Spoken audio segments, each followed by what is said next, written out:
숙제 전부 다 어쨌든 조금씩이라도 풀어드리도록 할게요.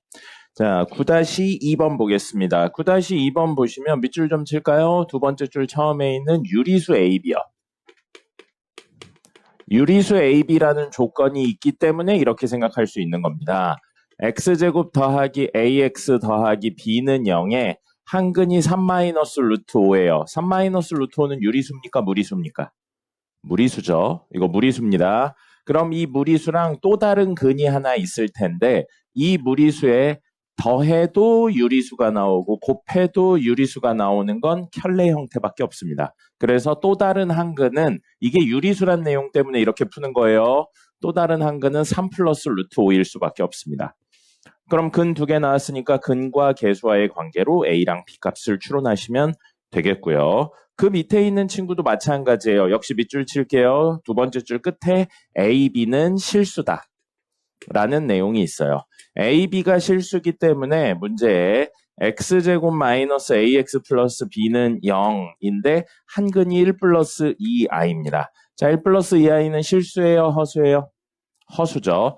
그럼 이 허수랑 또 다른 근이 하나 있을 텐데 이 또 다른 근에 허수의 또 다른 근을 더해서도 실수가 나오고 곱해서도 실수가 나오는 건 유일하게 뭐밖에 없다고요? 켤레 형태밖에 없는 겁니다.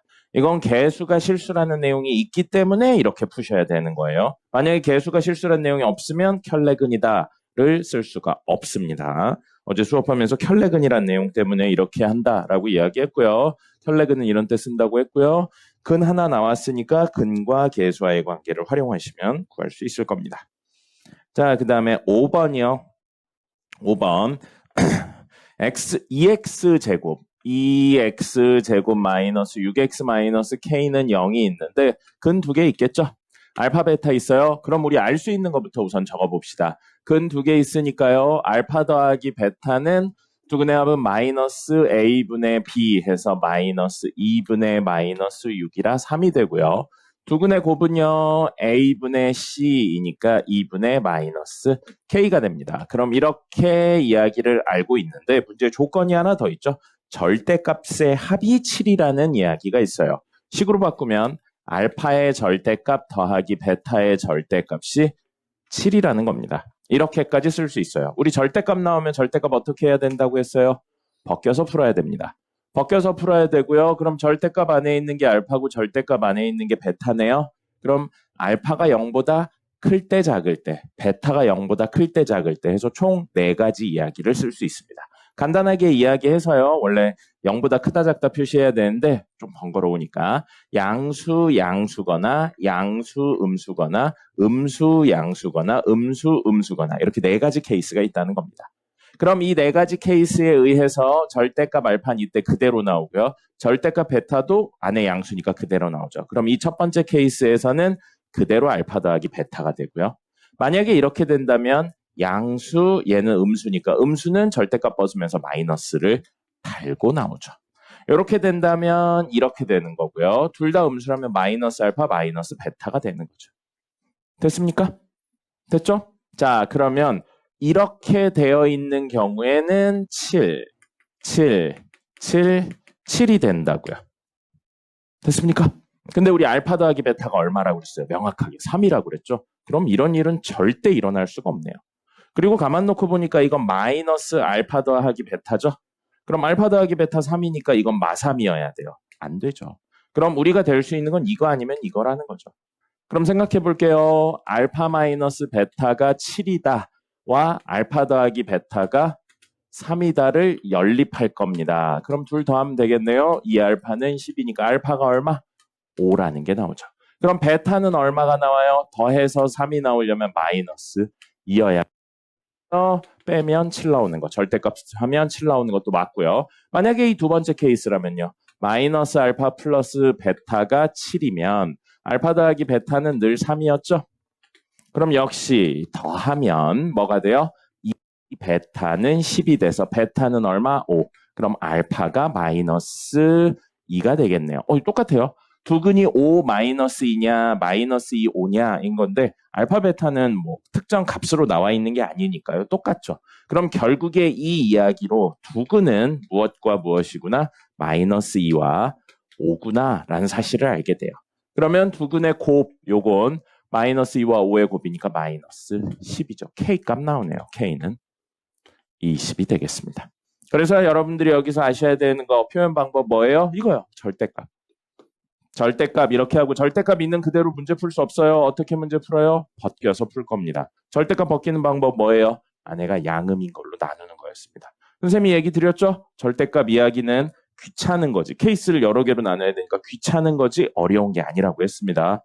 이거 4개로 나눌 생각 안 하셨으면 반성하셔야 돼요. 선생님 수업이 머릿속에 하나도 없는 겁니다. 됐고요. 그 다음에 8번 보겠습니다.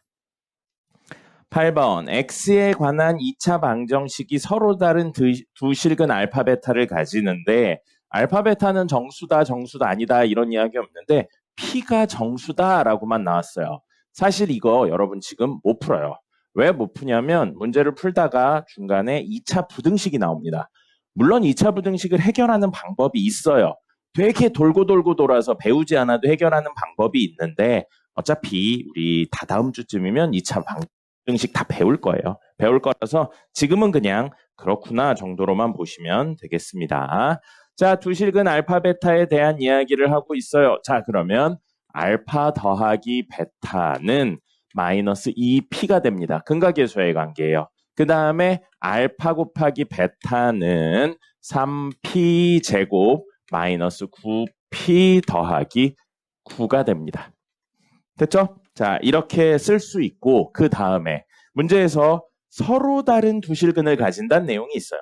서로 다른 두 실근을 가진다. 판별식 D가 0보다 크다죠. 그래서 B 제곱 마이너스 4 A는 1이죠. A는 1이고요. C는 3P 제곱 마이너스 9P 더하기 9는 0보다 크다는 내용까지 있습니다. 이것 때문에요. 이게 2차 부등식이라 지금 여러분이 풀 수가 없어요. 그러니까 그냥 보기만 하세요. 이거는 옮겨 적기만 하시면 될 것 같아요. 2p 제곱이니까 2의 제곱해서 4, 여기 4가 약분되죠. 그럼 p제곱 빼기 3p 제곱 플러스 9p 마이너스 9. 그래서 동료항 정리하면 마이너스 2p 제곱 플러스 9p 마이너스 9가 되고요. 요거 인수분해 됩니다. 2, 1, 3, 3 해서 플러스 나오려면 여기 마이너스에서 6 나오고요. 3 나오죠. 그럼 둘 더하면 9 나오잖아요. 그래서 이건 인수분해하면 마이너스 2p 더하기 3하고요. p 마이너스 3으로 인수분해되고 이게 0보다 작다예요. 그럼 나중엔 안 쓰겠지만 지금은 안 배웠으니까 배운 거를 최대한 활용해 본다면 곱해서 음수가 된다는 건 양음이거나 양이라는 거죠.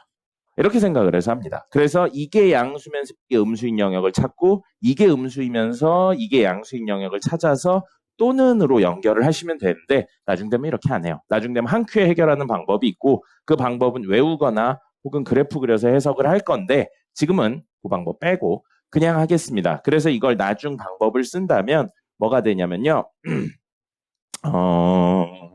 아이고 왜 0보다 작다가 됐어. 0보다 크다죠. 미안해요. 그럼 양양이나 아니면 음이 돼야 됩니다.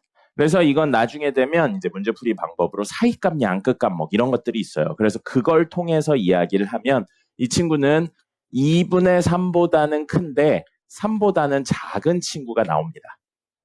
지금은 그냥 받아들이세요. 어차피 우리 그래프 그리고 나면 다 할 수 있습니다. 자, 그러면 이 사이에 있는데 P가 뭐라고 그랬냐면 정수라고 했어요. 그럼 2분의 3과 3 사이에 있는 정수 누굽니까? 2예요.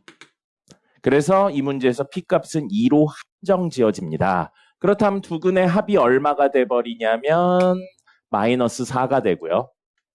두근의 곱은요. 2 집어넣어서 12 빼기 18 더하기 9예요. 그럼 21에서 18을 빼니까 3이 되겠네요.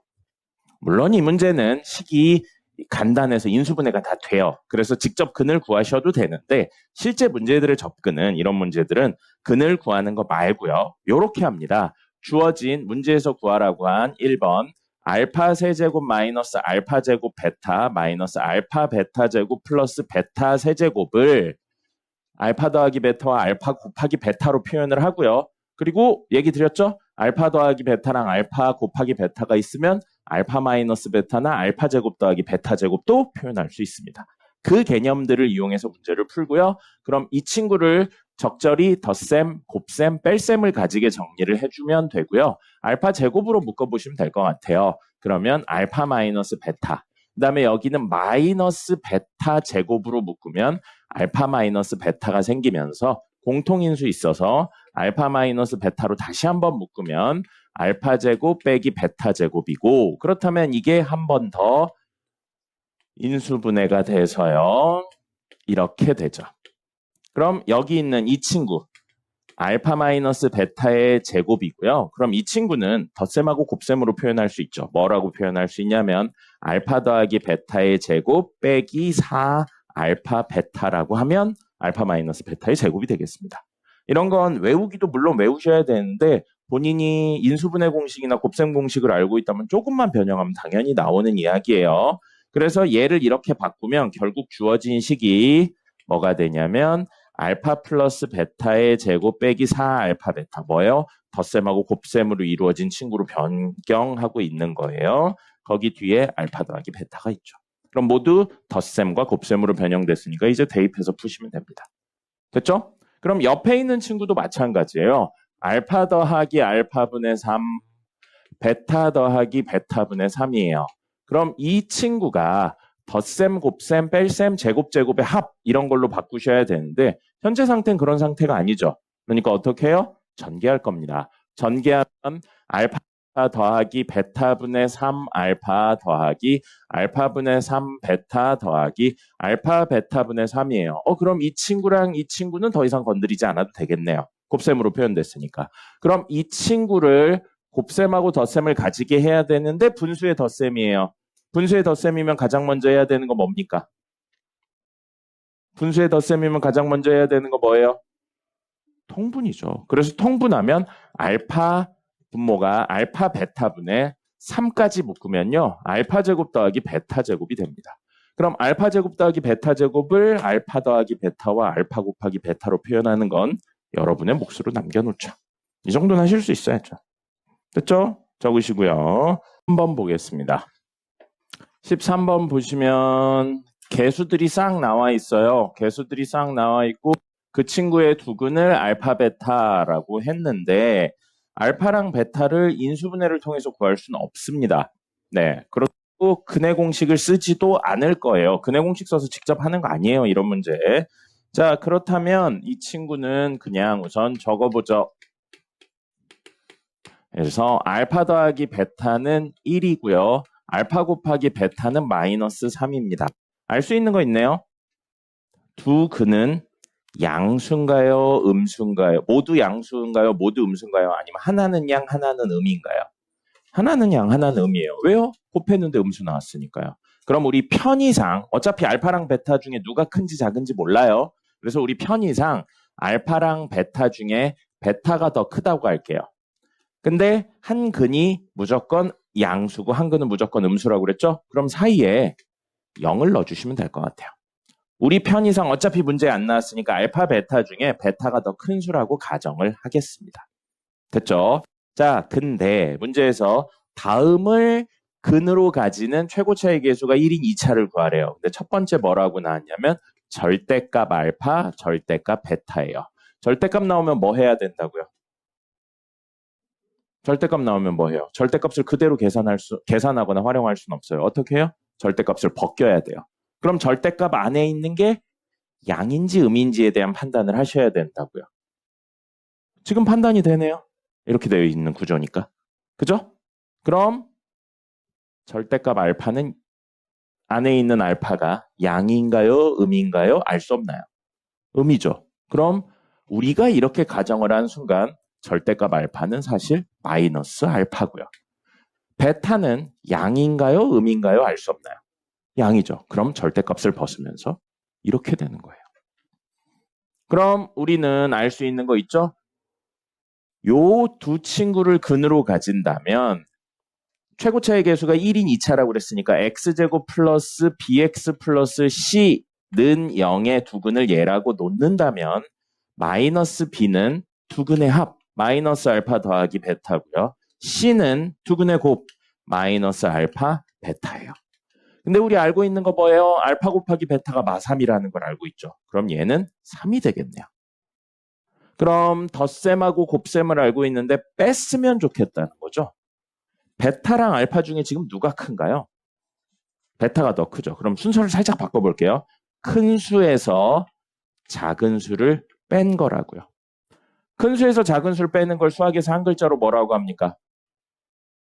연준 씨, 일어납시다. 앉아 계시지 말고 일어나세요. 잠 깨면 앉으시고요. 자, 베타 마이너스 알파. 큰 수에서 작은 수를 빼는 걸 뭐라고 부른다고요? 차예요, 차. 그리고 차를 수학에서는 어떻게 표현하냐면 빼고 절대값 씌우시면 됩니다. 그럼 베타 마이너스 알파의 절대값은 뭐랑 똑같냐면 루트 베타 마이너스 알파 제곱하고 똑같고요. 그럼 덧셈하고 곱셈으로 표현하기 위해 이렇게 표현할 겁니다. 알파 더하기 베타의 제곱 빼기 4 알파 베타로 표현을 해버리는 거죠. 그럼 값을 집어넣어서 1의 제곱 빼기 4 곱하기 마이너스 3이니까 루트 13이 되겠네요. 됐죠? 그러면 마이너스 b가 루트 13이니까 b는 마이너스 루트 13. 그래서 최종적으로 식은 x제곱 마이너스 루트 13x 플러스 3은 0이라는 2차식이 됩니다. 됐죠? 뭐예요? 덧셈, 뺄셈, 곱셈, 그리고 제곱, 요 친구들로 표현을 한다라는 거예요. 그게 메인 이야기가 되고요. 절대값은 벗깁니다. 절대값 안에가 양이냐 음이냐로 이야기를 한다는 거예요.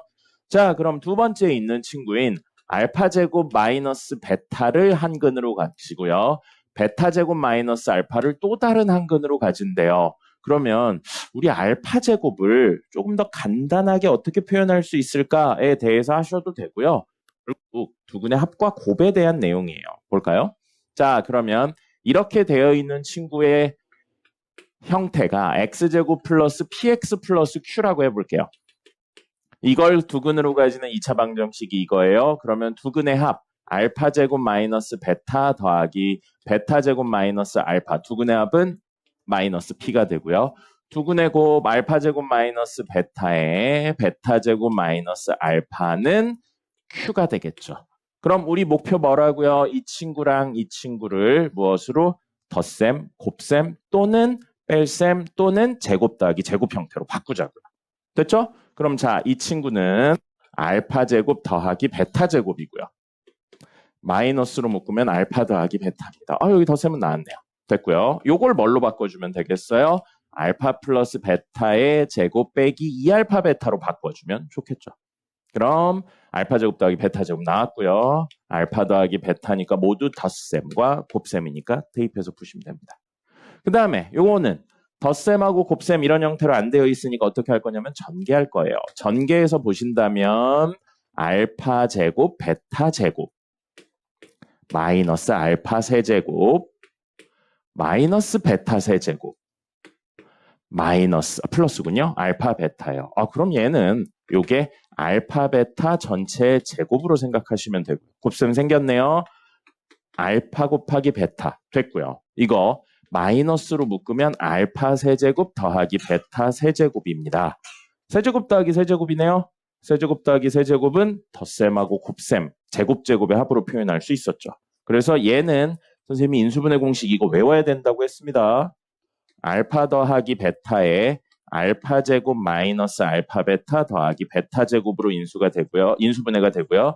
이 친구가 알파 더하기 베타의 제곱 빼기 3알파 베타로 해서 덧셈, 곱셈들로 이야기가 됩니다. 됐죠? 그럼 나머지는 넣어서 정리하시는 걸로요.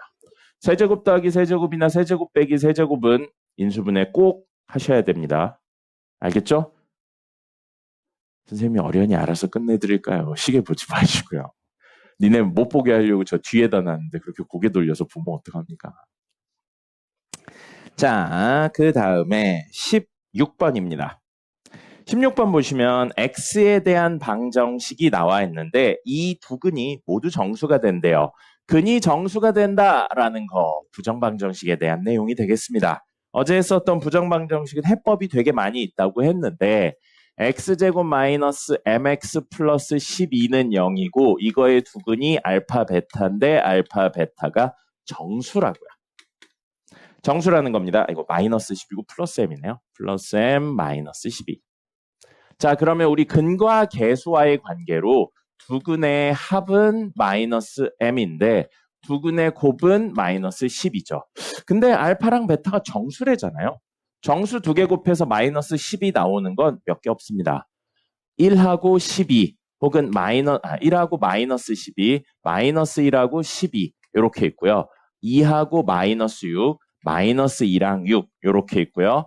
3하고 마이너스 4, 마이너스 3하고 4 이렇게 있습니다. 뒤집어서 적진 않을 거예요. 왜냐하면 이라는 개념이 이제 알파가 뭐다 베타가 뭐다 이런 식으로 정해지지 않았기 때문에 한 근이 1이고 마이너스 10이다나 마이너스 10이고 1이다나 사실은 같은 거잖아요. 그죠? 근 두 개가 그렇다 하는 건 이건 같으니까 더 다음 거인 4 마이너스 3 이건 하지 않을 거예요. 얘랑 똑같은 거잖아요. 그래서 여기부터는 안 하면 몇 개 나왔냐면 하나, 둘, 셋, 넷, 다섯, 여섯 개밖에 없어요. 6개 정도면 직접 한다고 그랬죠. 자, 그럼 이렇게 된다면 두근의 합 알파 더하기 베타 즉 마이너스 m이 이거 둘 더하면 얼마예요? 마이너스 11이죠. 그럼 m은 얼마가 됩니까? 11이 되는 거죠. 됐습니까? 그 다음에 마이너스 1하고 11을 더했으니까 11이 되죠? 그럼 m은 마이너스 11이 될 겁니다. 이거 둘 더하면 마이너스 4, 이건 4, 이건 마이너스 1, 이건 1. 그럼 m은 4, 마사, 1, 마일 해서 이렇게 m이 6개가 나오는 거죠. 이거 더하시면 됩니다. 됐죠? 양의 정수만 찾으시라고 되어 있네요. m은 양의 정수니까 저기서 음수 빼시면 되겠습니다.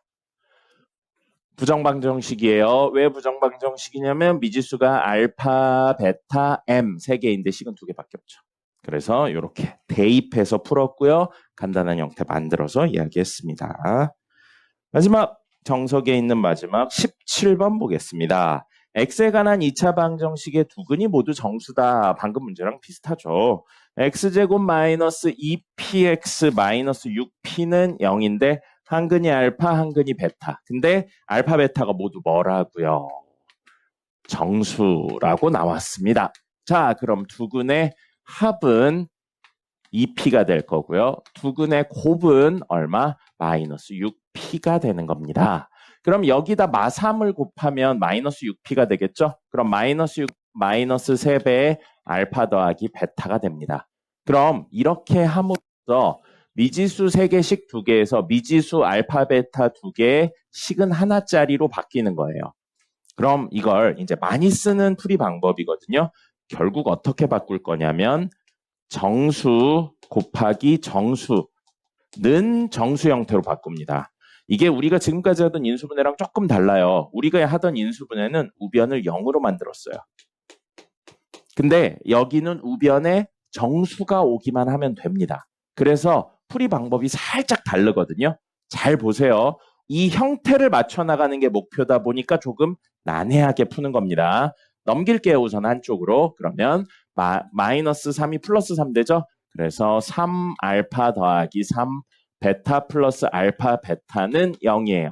다시 한번 이야기하는데 우변이 0일 필요 없습니다. 우변은 정수만 나오면 되고요. 좌변의 목표는 곱셈 형태를 띠게 되는 거예요.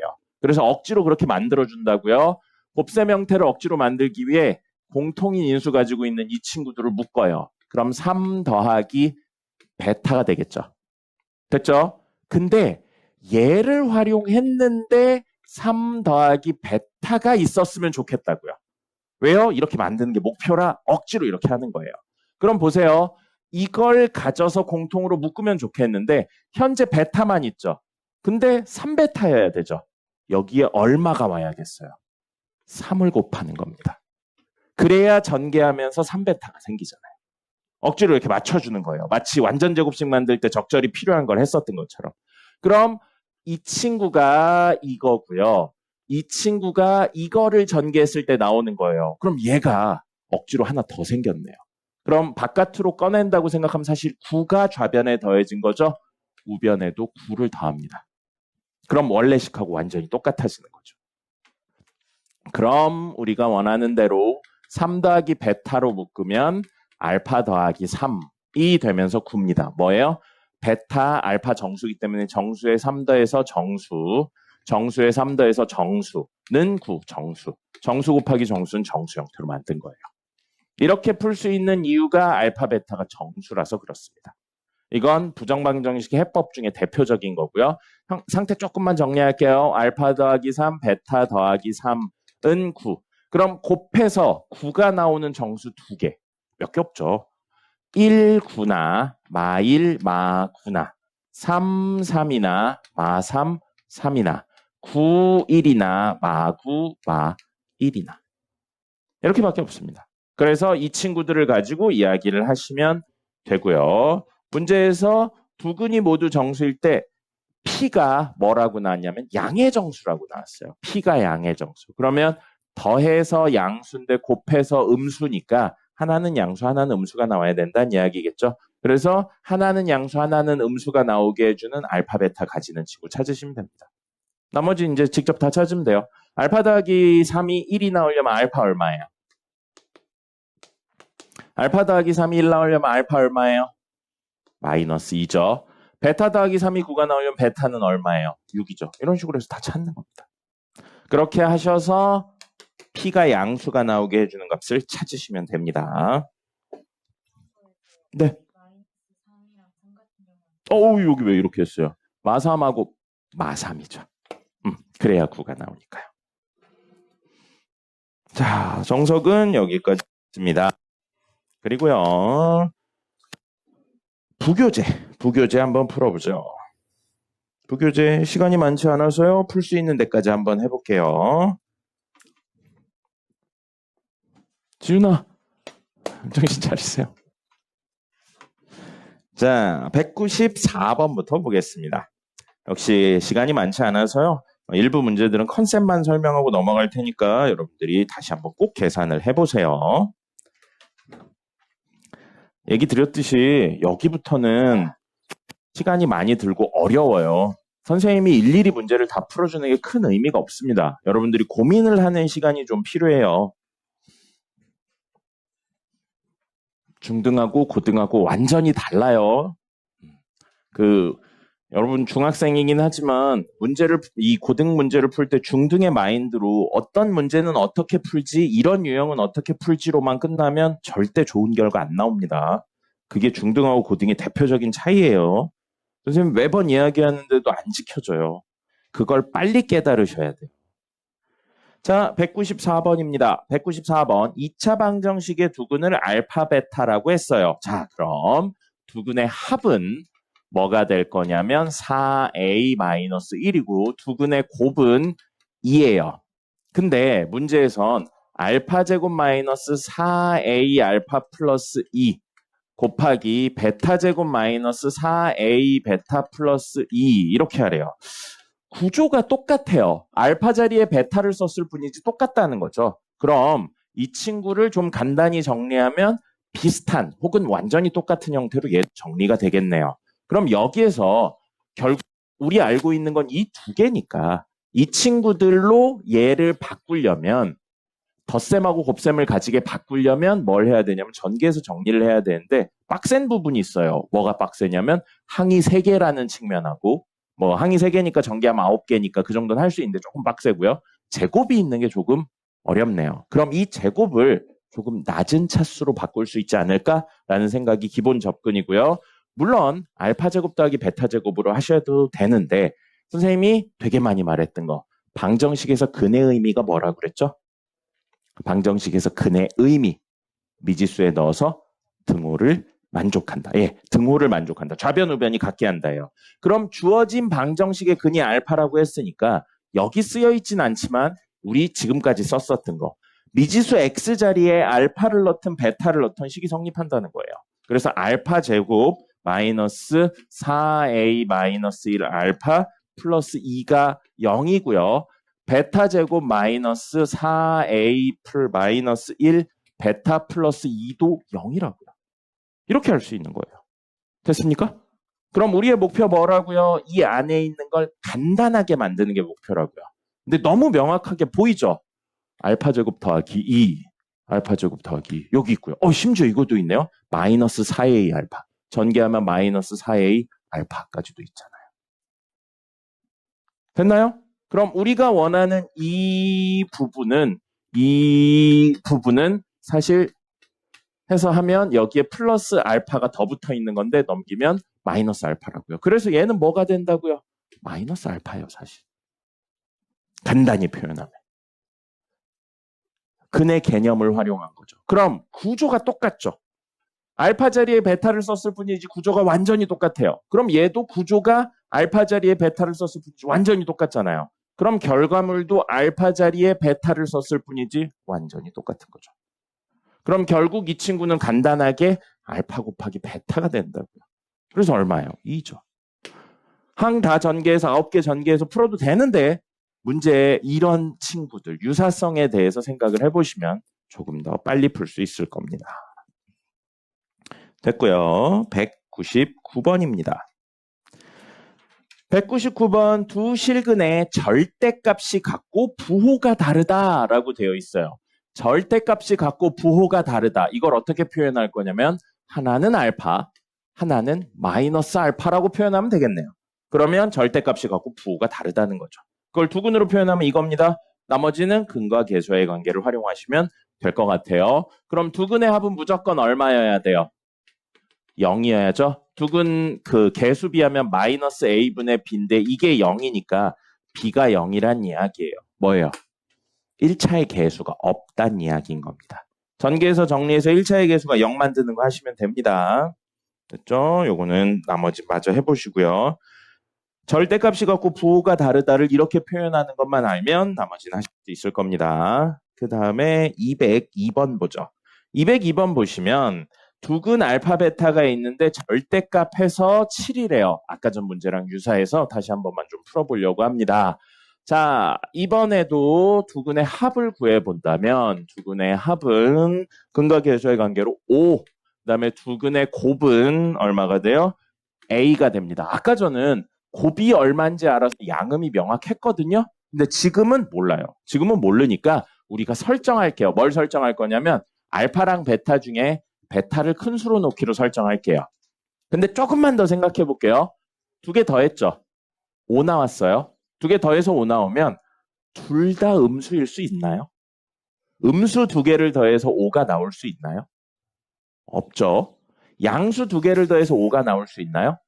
있죠. 그러면 하나 양수고 하나 음수인데 더해서 5가 나올 수 있나요? 있죠. 그럼 이 내용으로 이걸 기본으로 했을 때 2가지 케이스가 생긴다고요.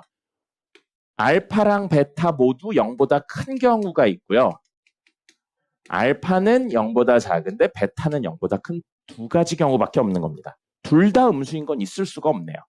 됐죠?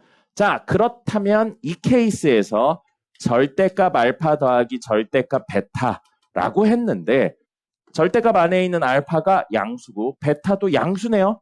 절대값 벗으면서 그대로 알파 더하기 베타로 쓰일 건데 문제에서 알파 더하기 베타를 뭘로 놨냐면 이 문제에서 절대값 알파 더하기 절대값 베타 7로 놨어요. 근데 알파 더하기 베타 우리 구했잖아요. 5요.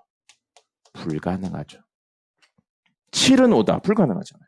그죠? 그럼 이번엔 절대값 알파 더하기 절대값 베타인데 알파가 0보다 작으니까 음수, 베타는 양수. 그럼 절대값 벗으면서 알파는 마이너스 달고 나오고 베타는 그대로 나오죠. 그럼 알파 더하기 베타가 절대값 알파 더하기 절대값 베타가 마이너스 알파 더하기 베타가 되면서 이건 문제에 7이라고 나왔어요. 근데 우리 알고 있는 거 알파 더하기 베타가 얼마라고요? 5죠. 그럼 둘을 더하면 되겠네요. 이 베타가 12. 베타 나왔어요. 얼마? 6. 그럼 알파는 얼마예요? 마이너스 1이어야 식이 성립하겠죠. 두 번째 케이스로 알파는 마이너스 1, 베타는 6인 게 나왔고요. 그렇다면 두근의 곱은 마이너스 6이 되는 겁니다. 절대값은 그대로 풀 수 없다고요. 절대값 벗겨야 되고 절대값 벗기는 거의 기본은 안에 있는 친구가 양인지 음인지 나누는 거고요. 알 수 없기 때문에 케이스를 나눈 겁니다. 이게 중등하고 고등의 차이점 중에 하나예요. 뭐요? 케이스를 나눠서 푼다는 거. 중등은 케이스가 다 나눠져 있는 상태로 나옵니다. 근데 고등은 케이스를 여러분이 직접 나누셔야 돼요. 알겠죠? 자, 211번 보겠습니다. 주무시는 분들 정신 차리세요. 아직 자면 안 됩니다. 자, 211번. fx는 0의 두근의 곱이 9래요. 그럼 fx는 0에 두근 알파, 베타 있는데 알파 곱하기 베타가 9랍니다. 그럼 fx 2차라고 했으니까 fx를 ax 제곱 더하기 bx 더하기 c로 놓는다면 a분의 c가 9라는 거죠.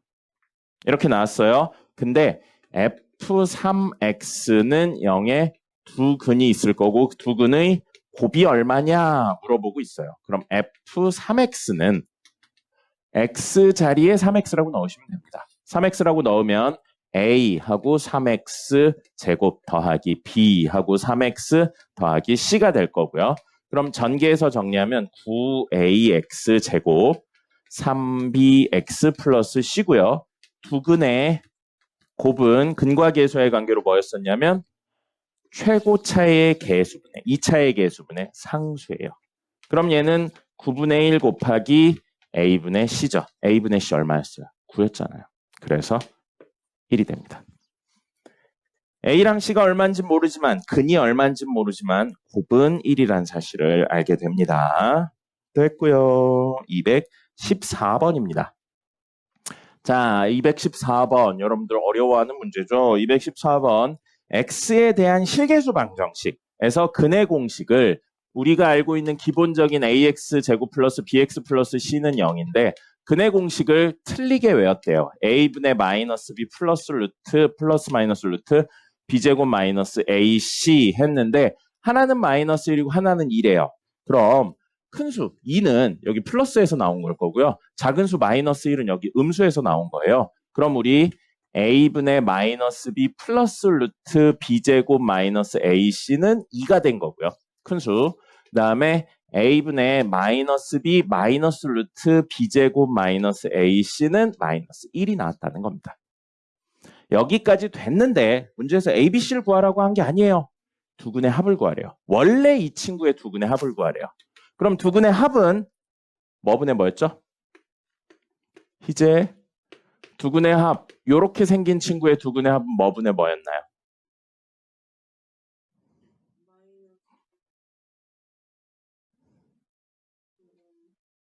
암기해야 된다고 했습니다. 마이너스 a분의 b예요. 이거예요. 그럼 우리 구해야 되는 건 이걸 구하라는 거예요. 알겠습니까? 이런 조건이 주어졌는데 이걸 구하래요. C랑 이런 건 얼마인지 몰라도 돼요. B제곱 마이너스 4AC, B제곱 마이너스 AC가 얼마인지 몰라도 돼요. 여기 플러스고 여기 마이너스죠. 이 뒤에 있는 친구를 한꺼번에 날려버릴 수 있는 방법이 있네요. 둘을 어떻게 하면 돼요? 더하면 되겠네요. 더하면 되겠네요. 이런 건 식을 쓰고 뭘 요구하는지를 찾아봐야죠, 여러분들이. 이거 문제 보시고 이 식 한 줄도 안 적었다면, 요거 찾는 게 뭔지도 안 적었다면 문제를 안 풀겠다는 이야기인 거예요. 이 정도 생각은 해야죠. 이런 걸 쓰고 보셔야 되는 거죠. 문제에서 뭘 요구했는지에 대해서. 그렇다면 둘을 더하면 돼서 우변은 마이너스 2 더하기 1이니까 1이 되겠죠. 좌변은 이거 더하면 우리가 원하는 대로 이건 날아가요.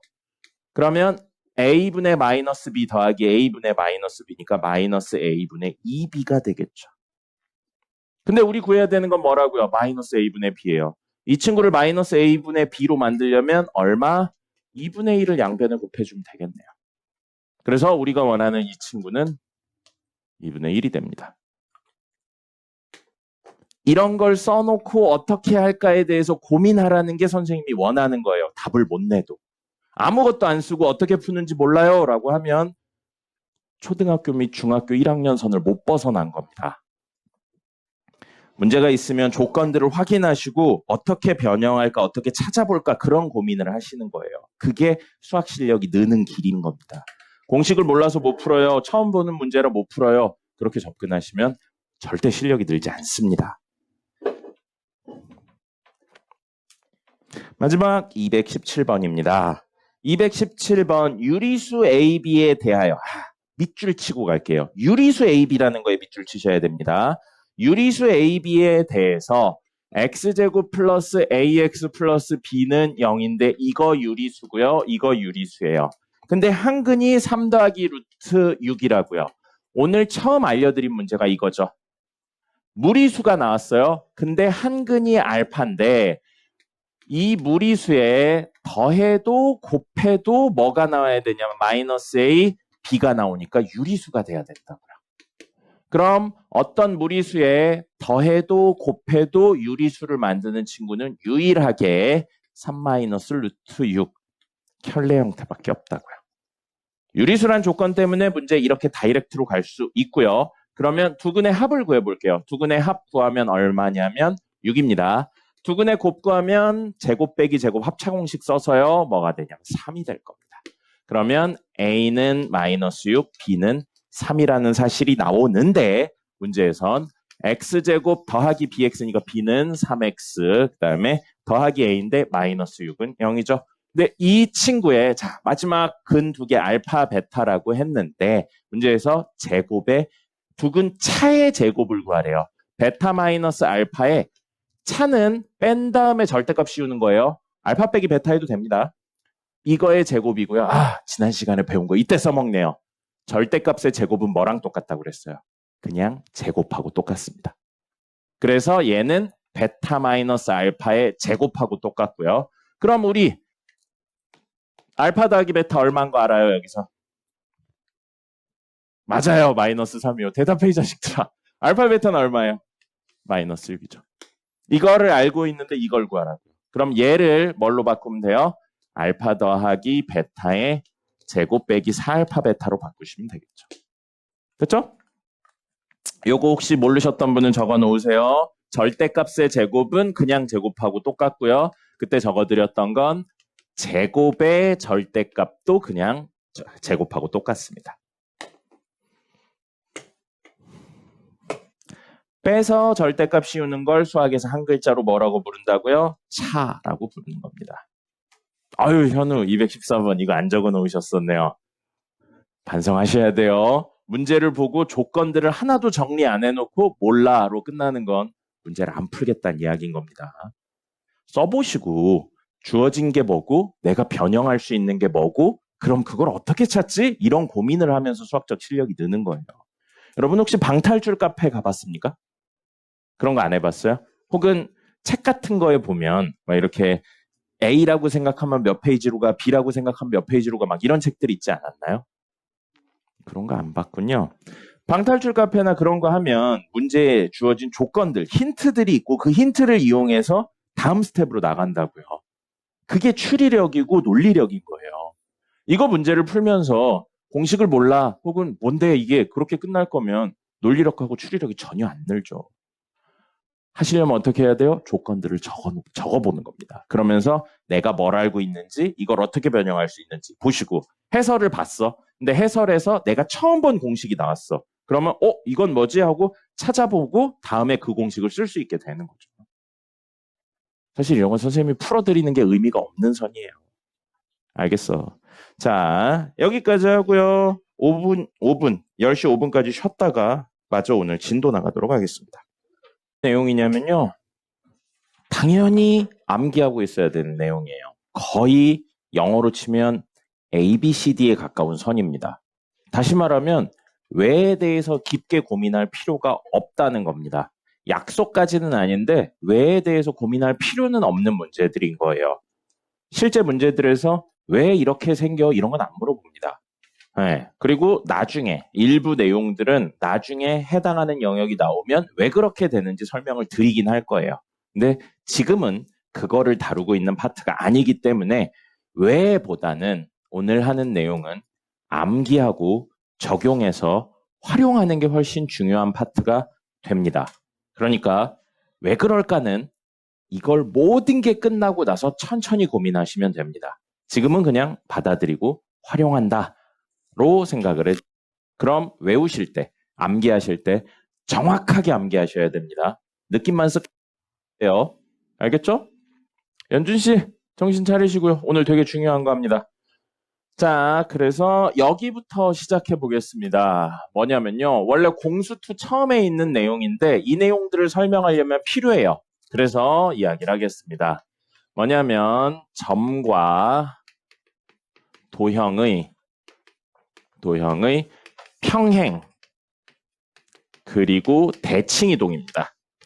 평행이동과 대칭이동은 굉장히 심오한 이야기가 있어요. 실제로. 근데 역시 그건 지금 다루지 않겠습니다. 지금 다루는 건 평행이동이나 대칭이동을 하면 어떻게 될까에 대해서만 다룰 겁니다.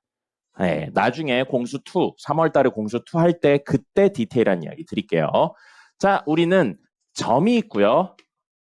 도형이 있어요. 점은 말 그대로 좌표 평면상에 이렇게 찍히는 친구들이요. 이게 점이에요.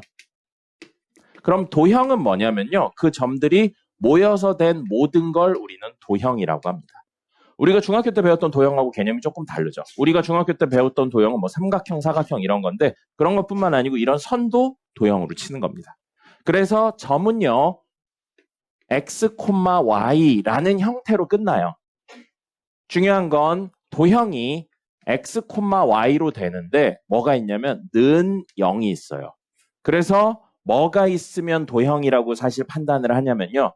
등호가 있으면 도형이라고 판단을 합니다. 그리고 요건 조금 더 디테일하게 하면 앞에 함수의 기호를 붙입니다. 그래서 이렇게 하는 게 도형이에요. 점이냐 도형이냐를 구분짓는 결정적인 요소는 문제에 따라 이 F가 없는 경우도 있어요. 등호의 유무로 점이냐 도형이냐를 결정합니다. 문제에 친절하게 점이다 도형이다 적혀 있는 경우도 있는데 안 적혀 있는 경우도 있어서 그래요. 그래서 우리는 지금 하는 건 뭘로 한정 지을 거냐면 도형 중에서도 도형을 함수만으로 한정 지을 겁니다. 오늘 할 1차랑 2차 함수로만 한정을 지을게요. 근데 넓은 의미론 모든 도형에서 다 쓸 수 있어요. 나중에 배우는 원이라든지 혹은 무리함수, 유리함수라든지 혹은 3, 4차 함수라든지 이런 모든 데서 쓸 수 있고 그걸 합쳐서 도형이라는 개념으로 쓰는 겁니다. 알겠죠?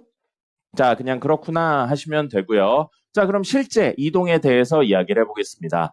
X축으로 P만큼 Y축으로 Q만큼 평행 이동할 거예요. 그러면 그림으로 놓고 보면 선생님이 얘기 드렸죠. 계속 그림하고 연결을 시키셔야 돼요. 여기 어딘가 A, B라는 점이 있어요. 근데 그 친구를 X축으로 P만큼 Y축으로 Q만큼 평행 이동한다고요. 그럼 여기 좌표가 얼마가 될까 그 얘기인 거거든요. 이 PQ는 양일 수도 있고 음일 수도 있어요. 상관없어요. 근데 지금 편의상 양으로 써놓은 겁니다. 그럼 X축으로 요만큼 가고 Y축으로 요만큼 더 간 거니까 여기에서 이만큼 간 거니까 이건 A 더하기 P, B 더하기 Q가 되죠. 그래서 평행 이동을 하게 된다면 이런 이야기를 일반적인 이야기로 바꿔서 X, Y가 이 평행 이동에 의해서 X 더하기 P, Y 더하기 Q가 된다는 겁니다. 평행 이동은 더해지는 거예요. 점의 평행 이동은 더해집니다. 그리고 똑같이 X축으로 P만큼 Y축으로 Q만큼 이번엔 평행 이동할 건데 이건 점이에요. 점. 똑같이 평행 이동할 건데 이번에 누구를 평행 이동할 거냐면 우리가 지금 주로 다룰 도형이요. 도형이요. 그럼 도형을 쓸 때 지금은 이렇게 적을 건데 이따가 조금 더 우리가 일반적으로 보던 형태로 바꿔볼게요. 자, 이렇게 되어 있어서 만약에 어떤 도형이 있어요. 이렇게 도형이 있는데 이 친구들을 X축으로 P, Y축으로 Q만큼 평행 이동한다고요. 그래서 X축으로 모든 점들을 X축으로 P, 그다음에 Y축으로 Q만큼 평행 이동한다고요. 그럼 도형의 전체적인 느낌이 이런 식으로 생기겠죠. 이 도형을 그대로 옮긴다고요. 그러면 어떻게 되냐면 이게 fx-p, y-q는 0이 돼요. 얘는 더했죠? 얘는 빼는 겁니다. 왜는 나중에 배울 거예요. 지금은 그냥 외우세요. 그래서 x 자리에 결국 뭘 넣는 거냐면 x-p를 대입하시고요. y 자리에 모든 x 자리 모든 y 자리에요. x 여러 개 있으면 모든 x에 다, y 여러 개 있으면 모든 y에 다예요. y 자리에 y-q를 대입하시는 겁니다. 다시 한번 이야기 드리지만 왜는 없어요. 외우시면 됩니다. 안 돼요. 시간이 없어요. 자, 그래서 이렇게 되는 거고 요건 암기하셔야 됩니다. 필수 암기예요. 오늘 이거 가지고 모든 이야기들 정리할 겁니다. 적으시고요. 평행이동 이야기 드렸어요. 그럼 다음에 하셔야 되는 건 뭐냐면 대칭이동이겠죠. 대칭이동이고 대칭이동은 원래는 되게 깊은 이야기가 있어요. 대칭이동에 대해서 아주 깊은 이야기가 있는데 지금은 안 쓰일 거니까 간단하게 뭐라고 생각하실 거냐면 접는다라고 생각하시면 됩니다. 이건 물론 대칭이동 중에서도 선으로 대칭이동하는 경우에 대해서만 다루는 건데 지금은 그것만 쓸 거니까 이렇게 생각하시면 돼요. 이거에 대한 디테일한 이야기는 공수2 할 때 알려드리도록 하겠습니다. 지금은 그냥 받아들이시면 되고요. 자, 그러면 하나만 설명드리고 나머지 다 외우는 걸로 할게요. X축 대칭을 한다라는 건 이 의미로 X축으로 접는다가 됩니다. X축으로 접는다가 된다고요. 자,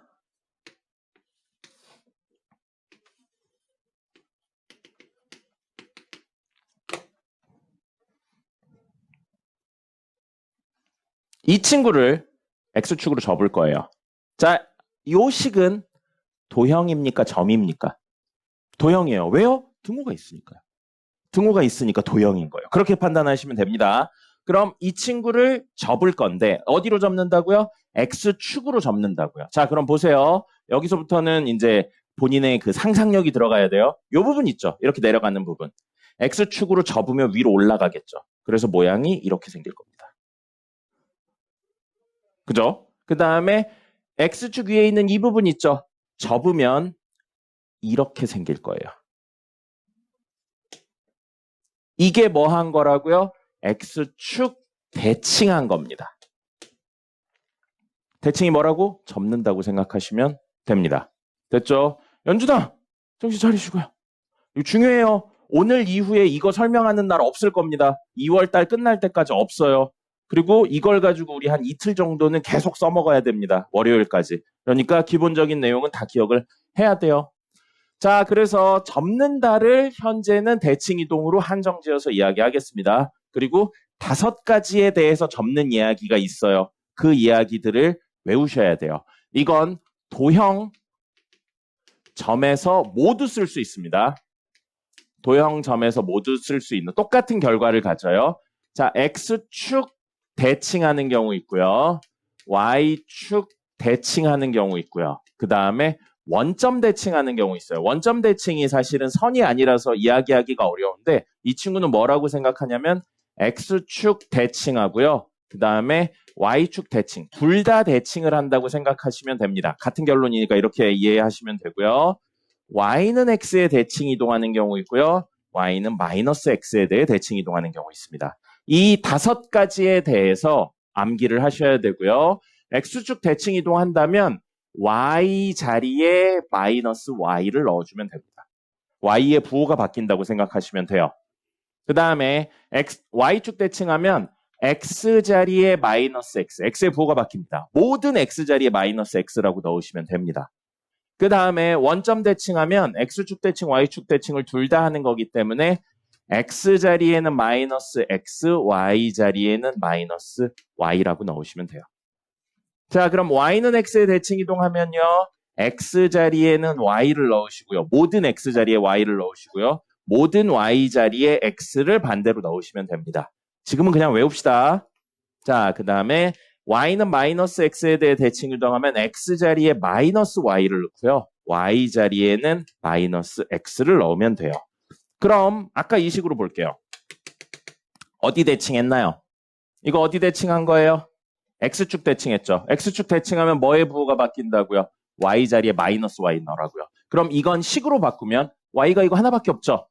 마이너스 Y는 fx. 이렇게 하면 X축 대칭한 걸 의미하는 식이 되는 겁니다. 근데 우리 함수를 쓸 때 기본적으로 Y는 꼴로 적기 때문에 같은 의미지만 바꾸려고 양변의 음수배에서 일반적으로 적는 건 이렇게로 많이 적는 것 뿐이에요. 이렇게 적어도 돼요. 근데 일반적으로는 Y는 꼴로 바꾸려고 이렇게 하는 것 뿐입니다. 됐죠? 요게 기본적인 내용입니다. 암기한 상태에서 오늘 1차 함수부터 2차 함수까지 한번 해보죠. 적으시고요. 1차 함수부터 해보죠. 중등 내용이긴 한데 1차 함수부터 하겠습니다.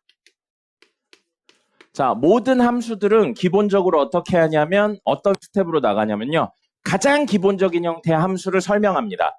그리고 그걸 외운 상태에서 오늘 이야기한 평행이동 및 대칭이동으로 해결을 합니다. 그게 모든 이야기의 기본이에요. 함수의 기본. 그래서 1차 함수의 가장 기본적인 형태, 간단한 형태는 뭐냐면 y는 ax입니다. 그럼 y는 ax라는 친구가 있고 우리 중등에 배운 거랑 조금 다르게 설명하는 거예요. y는 ax라는 친구가 있고 이 친구의 공통적인 특징이나 a 값에 따라 변하는 특징들을 나눠서 기억을 하는 겁니다. 이 친구의 특징은 뭐냐면요. 첫 번째, a가 양수냐 a가 음수냐에 따라 그래프 모양이 달라요. 왜는 없어요. 해당하는 점을 찍어보니까 이런 일이 생긴 것뿐입니다. 그러니까 모든 함수의 기본형은 받아들이고 외우는 겁니다. 그렇게 생각을 하세요. 자, 그럼 a가 양수면 그림이 어떻게 그려지냐면 이런 식으로 그려지죠. a가 음수면 그림이 어떻게 그려지냐면 이런 식으로 그려져요. 오른쪽으로 갈수록 올라가죠. x값이 커진다가 오른쪽으로 갈수록이에요. 올라간다 y값이 커진다예요. x값이 커질수록 y값이 커진다. 이런 함수를 우리 뭐라고 부르냐면 증가함수라고 부릅니다. 그럼 이 친구는 x값이 커질 때 y값이 작아지죠? 이런 친구를 우리는 감소함수라고 불러요. 연준 씨, 일어나서 합시다. 일어나서 하시고 잠 깨면 다시 앉으세요. 이거 중요해요. 적으세요. 자, 그래서 이렇게 증가한다, 감소한다를 결정짓는 요소가 결국 a가 양이냐, 음이냐이기 때문에 우린 a를 뭐라고 부를 거냐면 기울기라고 부를 겁니다. 기울기라고 부르고요. 기울기는 x의 변화량분의 y의 변화량이라는 용어를 써서 쓰고 요거 우리말이죠. 수학의 기호로는 삼각형을 그려서 델타 x. 이게 변화량을 의미하는 기호입니다. 그 다음에 델타 y 역시 변화량을 의미하는 기호예요. 그래서 x의 변화량 또는 증가량이라는 단어를 쓰기도 합니다. x의 변화량분의 y의 변화량으로 a의 기울기라는 이야기를 할 거고요. 두 번째 이 친구는 a 값에 관계없이 무조건 지나는 점이 있어요. 0,0을 지난다라는 특징이 있습니다. 이건 a 값에 관계없이 무조건 지나요. 그죠? x에 0 넣으면 y 값이 무조건 0이잖아요. 맞죠? 대입했을 때 성립한다 뭐라고요? 지난다예요. 자, 그러면 세 번째 내용이요. a의 양일 수도 있고 음일 수도 있으니까 이걸 한꺼번에 합쳐서 절대값을 씌워요. a의 절대값이 클수록 y축에 가깝다라고 이야기를 합니다. 무슨 소리냐면 y는 x 1이면 이렇게, y는 2x면 이렇게, y는 3x면 이렇게. 어떻게? y축에 점점 더 가까워지죠. y는 마이너스 x면 이렇게, 마이너스 2x면 이렇게, 마이너스 3x면 이렇게니까 점점 더 가까워진다는 겁니다. 됐나요? 기본이에요. 기본형입니다. 뭐라고요? 암기해야 된다고요. 왜는 없어요. 있는데 중요하지 않습니다. 자, 그러면 이런 친구들을 어떻게 할 거냐면 x축, y축으로 평행이동할 겁니다. 그럼 이 친구를 기본형을 x축으로 p, y축으로 q만큼 평행이동할 거예요. 자, 그럼 이 친구는 지금 도형이에요, 점이에요? 도형이에요, 점이에요? 도형입니다. 왜요? 등호가 있으니까. 등호 있으면 도형이라고 그랬어요. 그럼 도형의 평행이동이니까 x 자리에 모두 x-p를 넣을 거고요. y 자리에 모두 y-q를 넣을 거라고요. 그럼 여기 x는 이거 하나밖에 없어요. y는 이거 하나밖에 없어요. 그럼 식이 뭐가 되냐면 y-q는 a 곱하기 x죠? a 그대로 두고 x 자리에 x-p를 넣자고요. 됐나요? 그럼 함수니까 함수는 y는 꼴로 정리하는 게 기본입니다. 이 식을 y는 꼴로 정리만 할게요. 그럼 y는 a x-p 더하기 q예요. 그럼 여러분들이 알아야 되는 건 뭐예요? 이걸 보시고 무슨 생각을 하는 거예요? 원래 그래프가 y는 ax였는데 그 친구를 x축으로 p, y축으로 q만큼 평행이동하는 애를 표현했구나 라는 생각을 하신다는 겁니다. 그게 필요한 거예요. 알겠어요? 그럼 여기 있는 1번, 2번, 3번 특징을 그대로 x축으로 p, y축으로 q만큼 평행이동하라고요. 이 그래프를 x축으로 p, y축으로 q만큼 평행이동하면 증가한다는 개념은 바뀌나요? 안 바뀌나요? 안 바뀌죠. 이렇게 되어 있는 친구를 x축으로 모든 점을 p, y축으로 q만큼 이렇게 이동을 해도 혹은 이렇게 이동을 해도 오른쪽으로 갈수록 내려간다는 개념은 그대로 있죠. 감소함수라는 개념은 변하지 않는다고요. 그럼 1번은 증가감소는 평행이동의 영향을 받지 않네요. 그럼 0,0을 지난다 했었죠. 이 점은 x축으로 p, y축으로 q만큼 평행이동하면 몇 콤마 몇이 되나요? p, q가 되죠. 이건 점이에요, 도형이에요? 점이죠. 점의 평행이동은 어떻게 한다고 그랬어요? 더한다고 했잖아요. 그럼 이렇게 평행이동하면 이 점은 뭐가 된다고요? p, q가 된다고요. 얼마인지는 모르겠지만 이 두 점을 지난다는 사실을 안다는 겁니다. 무조건. 됐나요? 그럼 1번 다시 보죠. A가 양수, A가 음수 이렇게 나눠서 증가한다는 건 그대로인데 이걸 지나야 된다고요. 그럼 PQ 얼마인지 몰라요? 아무데나 찍고요. 그래프 어떻게 그려요? 증가 이렇게 그리면 되겠죠. 대충 그리면 된다는 거예요. 어차피 개형만 있으면 되니까요. 그리고 숫자를 모르잖아요. 그럼 이번엔 A가 음수라고 생각하면 PQ가 여기쯤 있다고 생각을 할게요. 그럼 여기를 지나면서 가함수 함수니까 대충 이렇게 그리면 된다는 겁니다. 개형만 그리면 이런 식으로 그리면 된다는 거예요. 그럼 결국 평행이동의 영향을 받는 건 0,0을 지난다는 2번. 그게 P, Q를 지난다로 바뀌고요. 1번 모양은 그대로예요. 위치는 좀 변할 수 있겠지만. 그다음에 3번 뭐였어요? A의 절대값이 클수록 Y축에 가깝다죠. 그래프의 기울기에 대한 이야기를 하고 있는데 평행이동한다고 기울기가 변해요? 안 변해요? 안 변하잖아요. 그럼 이건 그대로겠죠. 그럼 굳이 생각할 필요 없죠. 뭐만 제대로 외웠으면, 이것만 제대로 외웠으면. 됐습니까? 그럼 여러분들이 이제 생각해야 되는 건 뭐예요? 예를 들어 y는 2 괄호치고 x-1 더하기 3이에요. 그럼 여러분들 이거 원래 그래프가 뭐였다고요? y는 2x 그래프였을 거예요.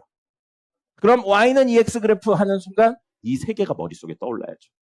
대충 어떻게 생겼어요? 이 친구는 0,0을 지나면서 0,0을 무조건 지나면서 기울기 2 양수네요. 그러면 이런 느낌이었을 거예요. 대충.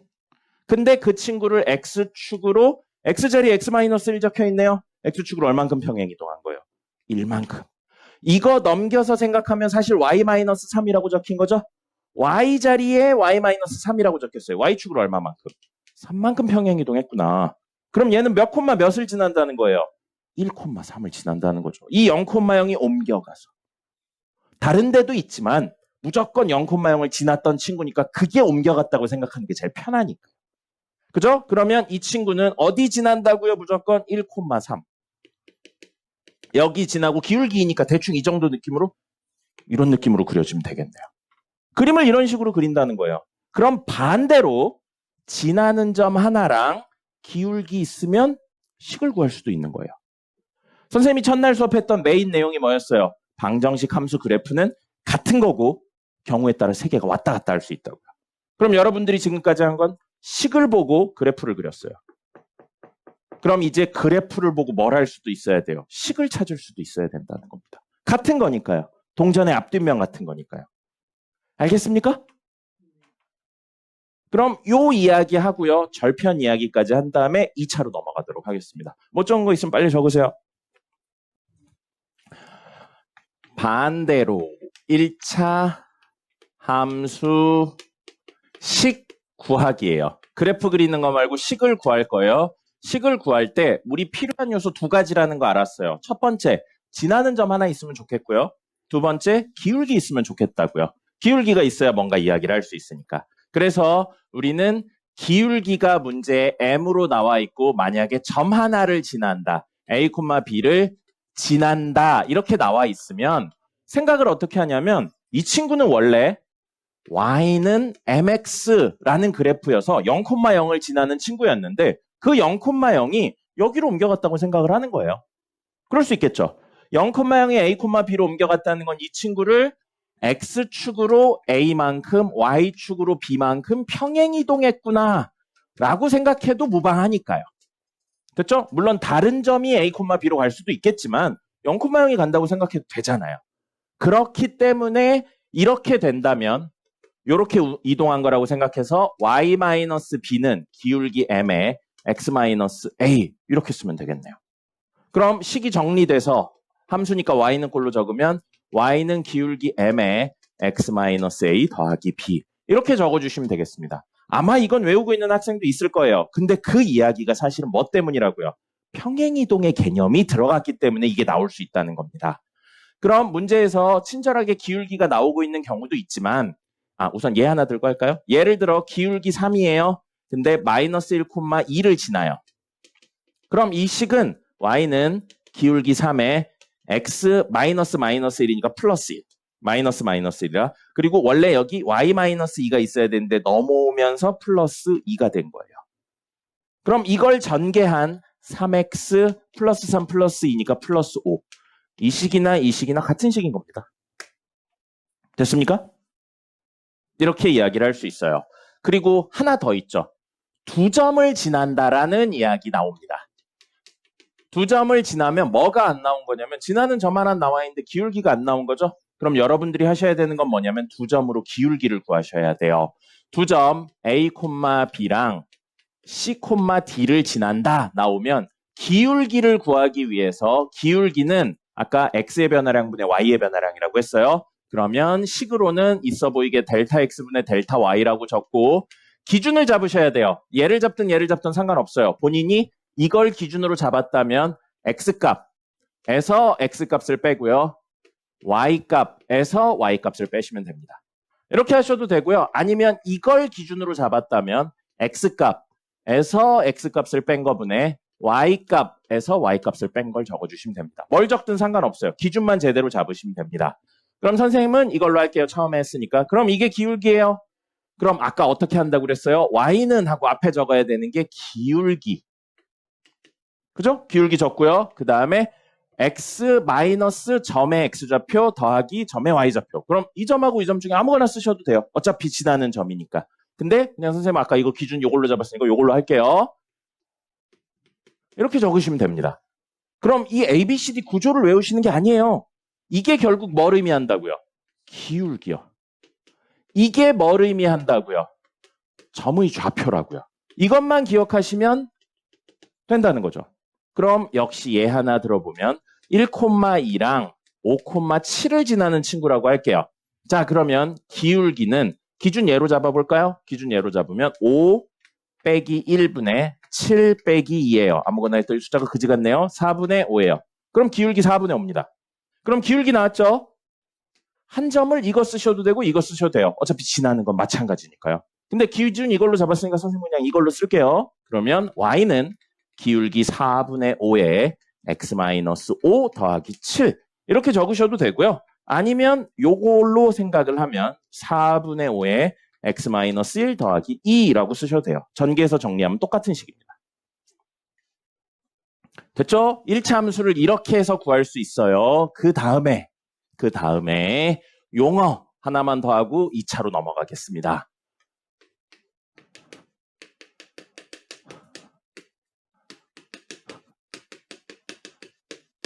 X절편, Y절편이요. 구하는 방법도 알아야 되는데 용어도 아셔야 돼요. 여기서 절은 무슨 뜻이냐면 잘랐다의 의미예요. 편은 조각의 의미입니다. 그래서 절편은 잘린 조각을 한자로 쓴 게 절편이에요. 그럼 X절편이죠.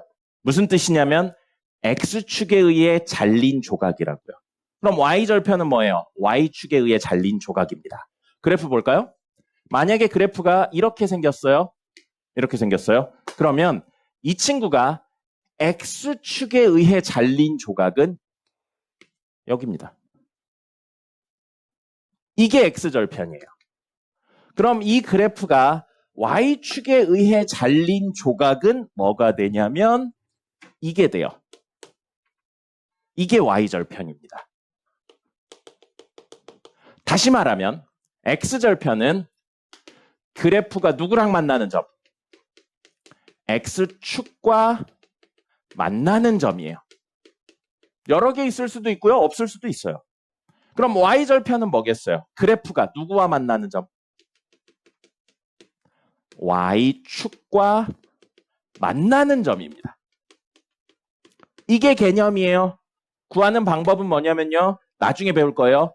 x축은 식으로 표현하면 y는 0입니다. y축은 식으로 표현하면 x는 0이에요. 왜냐하면 여기 있는 친구들의 모든 x좌표가 0이고 y좌표는 매번 다르고요. 여기 있는 친구들의 모든 x좌표는 다르지만 y좌표는 0이기 때문에 표현을 이렇게 합니다. 그럼 만난다. 만나서 생기는 점 두 글자로 뭐라고 불렀습니까? 교점. 교점. 접점은 조금 더 뒤에 배우는 개념이에요. 교점. 그럼 교점을 구하는 방법 뭐였어요? 기억납니까? 연립방정식의 근이었습니다. 연립방정식의 근이고요. 그러면 그래프랑 y는 0을 연립하면 그게 x축과 만나는 점이 되는 거예요. 그래프랑 y축, x는 0을 연립하면 그게 y절편이 된다고요. 근데 x는 0, y는 0이 너무 명확하죠? 그래서 x절편을 구하는 방법은 y의 0을 대입했을 때 x 값을 우리는 x절편이라고 부릅니다. 그럼 반대로 y절편은 x의 0을 대입했을 때 무슨 값? y 값을 y절편이라고 불러요. 그럼 y절편이 3이다. 여기 좌표가 3이라고요. y좌표가. 그럼 정확히는 0,3이란 이야기입니다. x절편이 1이다. 그러면 1,0을 지난다는 이야기가 되는 거예요. 그림하고 연결시키셔야 돼요. 구하는 방법만 띡 가져가시면 아무 의미 없습니다. 알겠죠? 이건 모든 함수에서 쓰는 개념이에요. 함수 아니어도 사실 쓰기도 합니다. 그래프가 x축과 만나면 x절편, y축과 만나면 y절편. 구하는 방법은 연립을 하는 건데 y의 0을 대입하면 x절편, x의 0을 대입하면 y절편. 그림상으로 이런 의미들이 있다까지 아셔야 됩니다. 됐죠? 사실 여기는 중학교 내용입니다. 그래서 약간 다르게 설명하긴 했는데 결론은 모두 기억하고 계셔야 정상이에요. 그래프를 그리는 방법이라든지 이런 것들은 모두 알고 계셔야 됩니다. 그럼 지금부터 하는 이야기. 원래는 중3 내용에 있지만 중3 내용에서는 많은 부분들을 생략해서 했어요. 그래서 여러분들이 이 내용을 제대로 알면 중3 내용을 다시 할 필요가 없습니다. 훨씬 쉬운 거기 때문에요. 뭐냐면 2차 함수 그래프예요. 이 얘기하려고 오늘 앞에 35분을 쓴 겁니다. 자, 이제 이야기해보죠. 아까 전에 1차 함수 그릴 때 가장 기본적인 형태부터 하고 평행 이동한다고 그랬죠. 2차 함수도 마찬가지예요. 2차 함수의 가장 기본적인 형태는 y는 ax 제곱입니다. 제일 간단한 형태죠. 제일 간단한 형태죠.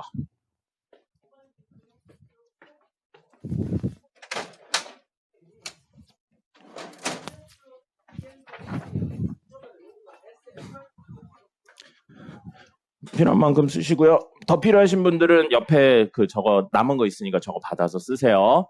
자, 2차 함수 그래프의 기본형은 이겁니다. 이거고요. 여기에서 첫 번째 이야기는 a가 0보다 크냐, a가 0보다 작냐로 나뉩니다. a가 0보다 크냐, a가 0보다 작냐에 따라 그래프 모양이 다르고요. 왜는 없어요. 있는데 나중에 배우면 됩니다. 지금은 설명하기가 어려워요. 0보다 크면 어떻게 생겼고 0보다 작으면 어떻게 생겼구나 받아들이고 활용하면 됩니다. 0보다 크면 어떻게 생기냐면요. 0,0을 지나면서 이렇게 생깁니다. 이렇게 생겨요. 그 다음에 0보다 작으면 이번엔 0,0을 지나면서 이렇게 생깁니다. 그래서 이걸 우리는 뭐라고 부르냐면 아까 증가함수, 감소함수 했죠? 이건 증가하다 감소, 감소하다 증가가 변하기 때문에 그렇게 표현할 수 없어서 이걸 뭐라고 부르냐면 아래로 볼록하다 라는 표현을 씁니다. 또는 같은 의미로 위로 오목하다라는 표현을 쓰기도 하거든요. 근데 잘 안 써요, 이거는. 쓰긴 쓰는데 거의 잘 안 씁니다. 아래로 볼록하다라는 표현을 훨씬 많이 써요. 그 다음에 이건 위로 이렇게 되어 있죠? 그래서 위로 볼록하다라는 표현을 씁니다. 역시 반대로 아래로 오목하다라는 표현을 씁니다. 사실 잘 안 써요. 그래서 아래로 볼록하냐 위로 볼록하냐를 훨씬 많이 씁니다. 알겠죠? 아래로 볼록해요. 위로 볼록해요. 됐죠? 됐죠? 왜는 없어요. 해당하는 점들을 일일이 찍어봤더니 이런 일이 생기는 겁니다. 알겠죠? 자, 그럼 두 번째. 이 친구는 가만 놓고 보니까 A 값에 관계없이 늘 지나는 점이 하나 있었어요. 0,0을 지나요. 그래서 이 0,0이 이번엔 조금 의미가 있어요. 무슨 의미가 있냐면 이 친구의 0,0은 이 친구 0,0을 중심으로 그 전까지는 오른쪽으로 갈수록 내려와요. Y값들이. 그러다 0,0을 지나면서 오른쪽으로 갈수록 Y값이 올라갑니다. 즉 그래프가 증가해서 감소로 변하고 있어요. 미안해요. 감소해서 증가로 변하는 포인트가 됩니다. 또는요. 이걸로 본다면 오른쪽으로 갈수록 위로 올라가다가 Y값이 0,0을 지나면서 다시 내려가기 시작하죠. 그럼 이건 뭐가 되고 있냐면 증가하다가 감소하고 있어요. 이렇게 2차 그래프가 증가하다 감소, 감소하다 증가, 즉 증가 감소가 바뀌는 순간이 0,0이고요. 증가 감소가 바뀌는 건 굉장히 중요한 이야기가 됩니다. 그래서 이거에 이름을 붙여줘요. 뭐라고 이름을 붙여주냐면 이 친구를 꼭지점이라고 붙여줍니다. 그럼 꼭지점이 뭐라고요? 그래프의 증가 감소가 변하는 순간을 꼭지점이라고 부릅니다.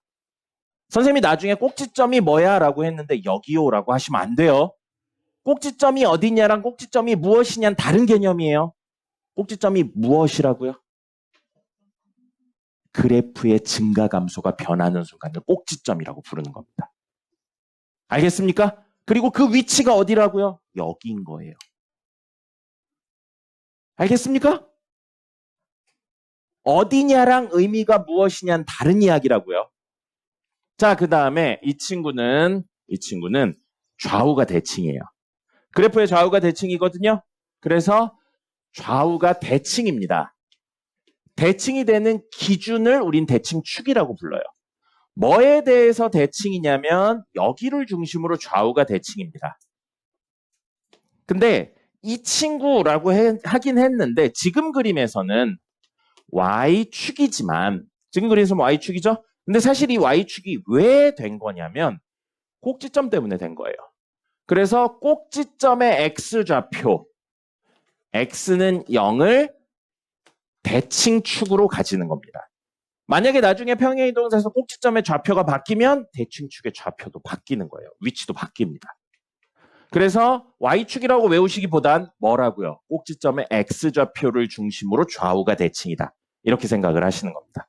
또는 대칭축, 다른 표현으로 이걸 방정식이죠? 축의 방정식이라고 부르기도 합니다. 앞에 뭐가 생략된 거겠어요? 대칭이라는 말이 생략된 거예요. 그래서 축의 방정식이라고 표현하기도 합니다. 됐죠? 자, 그 다음에 네 번째 이야기요. 네 번째 이야기는 A의 절대값입니다. A의 절대값이 클수록 이 그래프의 폭이 좁아집니다. 그래서 클수록 폭이 좁다예요. 예를 들어 이렇게 되어 있죠? 만약에 이게 y는 x면 x제곱이면 여기 1인 거죠. 그럼 이렇게 생긴 친구 있죠? 폭이 더 좁은 친구. 폭이 더 좁은 친구는 y는 2x제곱이 된다는 겁니다. 그럼 이거보다 폭이 넓어요. 연준씨 정신 차리세요. 주무시면 안 됩니다. 폭이 더 넓은 친구요. 폭이 더 넓은 친구는 이 개수보다 절대값이 작아야 된다고요. 그러니까 y는 예를 들면 2분의 1 x제곱 이런 친구가 된다는 겁니다. 이게 다예요. 끝입니다. 선생님이 뭐라고 그랬어요? 기본형은 외우는 거라고 그랬죠. 이걸 외우면 이제 나머지 모든 이야기들을 할 수 있습니다.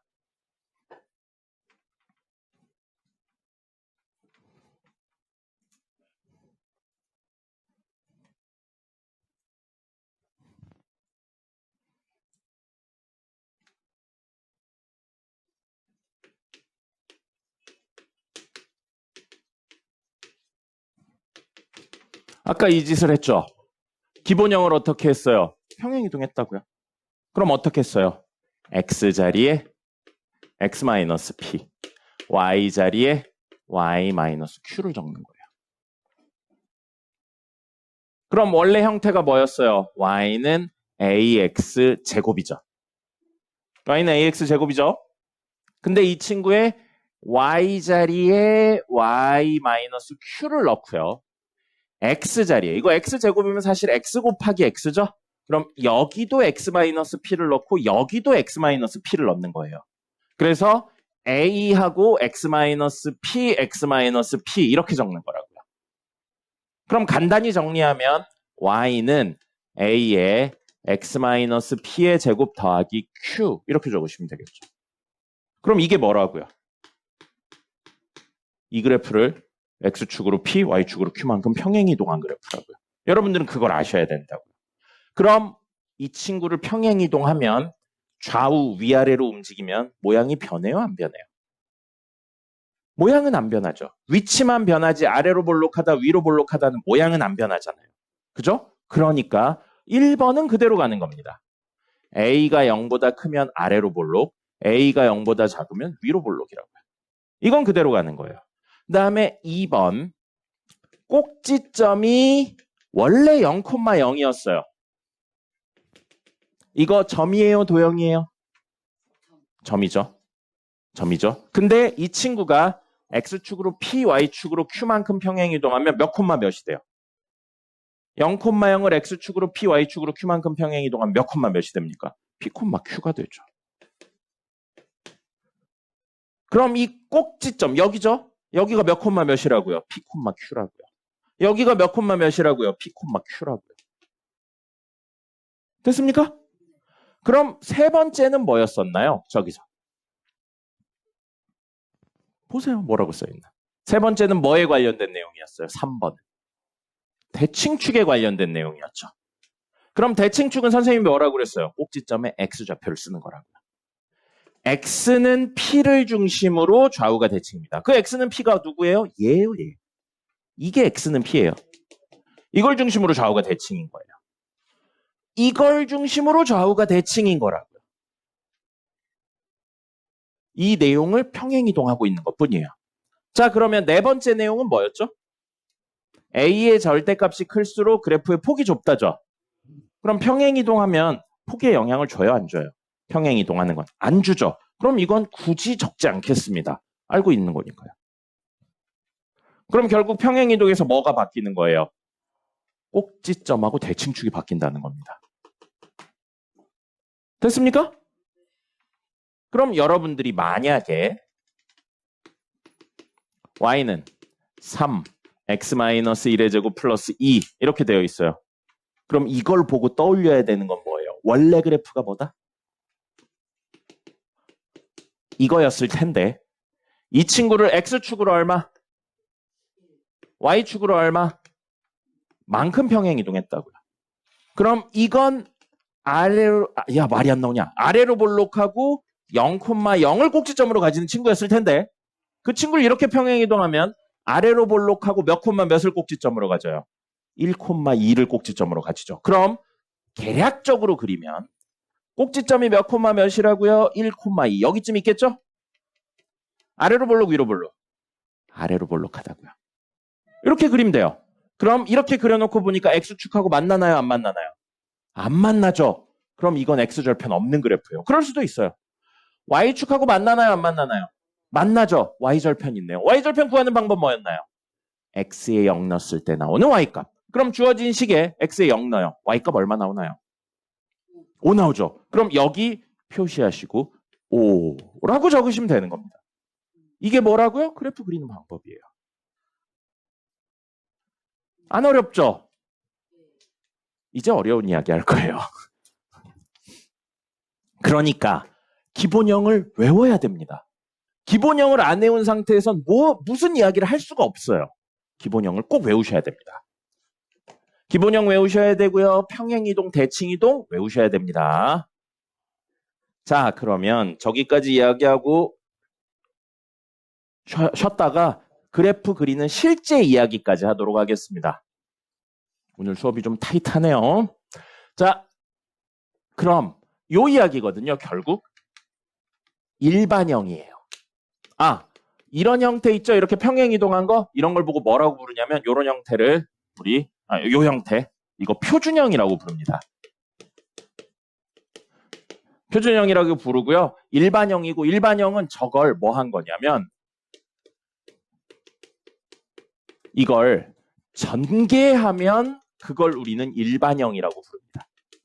이걸 전개해서 x에 대한 2차, 1차 상수 이렇게 쓰면 그걸 일반형이라고 불러요.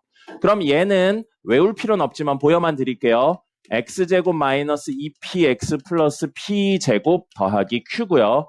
전개해서 정리하면 ax제곱 마이너스 2apx 플러스 p제곱 a 더하기 q예요. 그럼 이렇게 놓고 보면 x에 대한 2차, 1차 상수 이렇게 표현하는 걸 우리는 일반형이라고 부릅니다. 근데 이렇게 쓰면 개복잡하죠? 그래서 일반형은 보통 2차, 1차 상수가 있다는 의미로 더 많이 쓰는 건 ax 제곱 더하기 bx 더하기 c로 표현을 하면서 2차, 1차 상수가 있다고 합니다. 그럼 이거의 단점이 뭐냐면 이렇게 생겨 있으면 꼭지점이 어디 있는지, 즉 어떤 그래프를 평행이동한 건지 단숨에 알 수 있지만 이건 몰라요. 그럼 원래는 이걸 뭘 해야 되냐면 완전 제곱식을 만들어야 됩니다. 완전 제곱식을 만들어야 돼요. 그럼 여러분 ax제곱 플러스 bx 플러스 c를 완전 제곱 만들 수 있겠습니까? 조금 다르게 물어볼까요? ax제곱 플러스 bx 플러스 c를 완전 제곱으로 만드는 걸 선생님이 보여준 적이 있나요? 있어요. 언제 보여줬습니까? 근해 공식하면서 보여줬어요. 연결이 돼요? 방정식 했는데 함수 이야기에서 같이 쓰이고 있는 거예요. 방정식하고 함수는 연결되는 존재라고요. 알겠나요?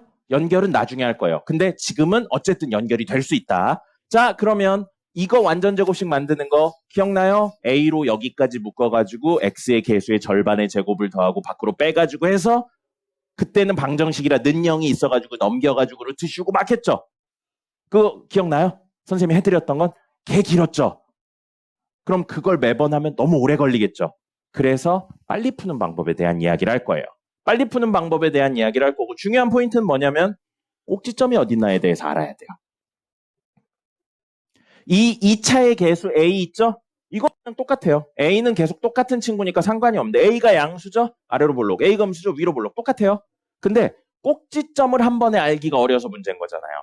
그러면 우리 이걸 가지고 꼭지점의 X좌표를 구해볼 거예요. 꼭지점의 X좌표 구할 거고요. 적지 말고 잠깐만 보세요. 이거 이렇게 하셔야 기억이 나요. 지울 거라서 적지 마세요.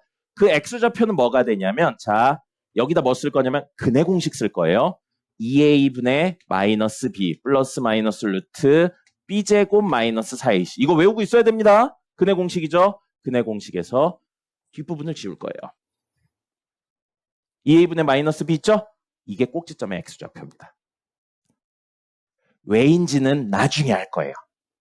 지금은 꼭 근해 공식 앞부분인 2a분의 마이너스 b가 꼭지점의 X좌표라는 겁니다. 그럼 Y좌표는 어떻게 구할까요? 식에 대입하면 돼요.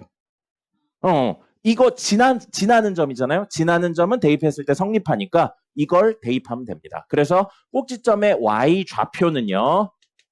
식에 대입합니다. 이 결과물을 외우진 않을 거예요. 그럼 실제로 어떤 식으로 되는지 보죠.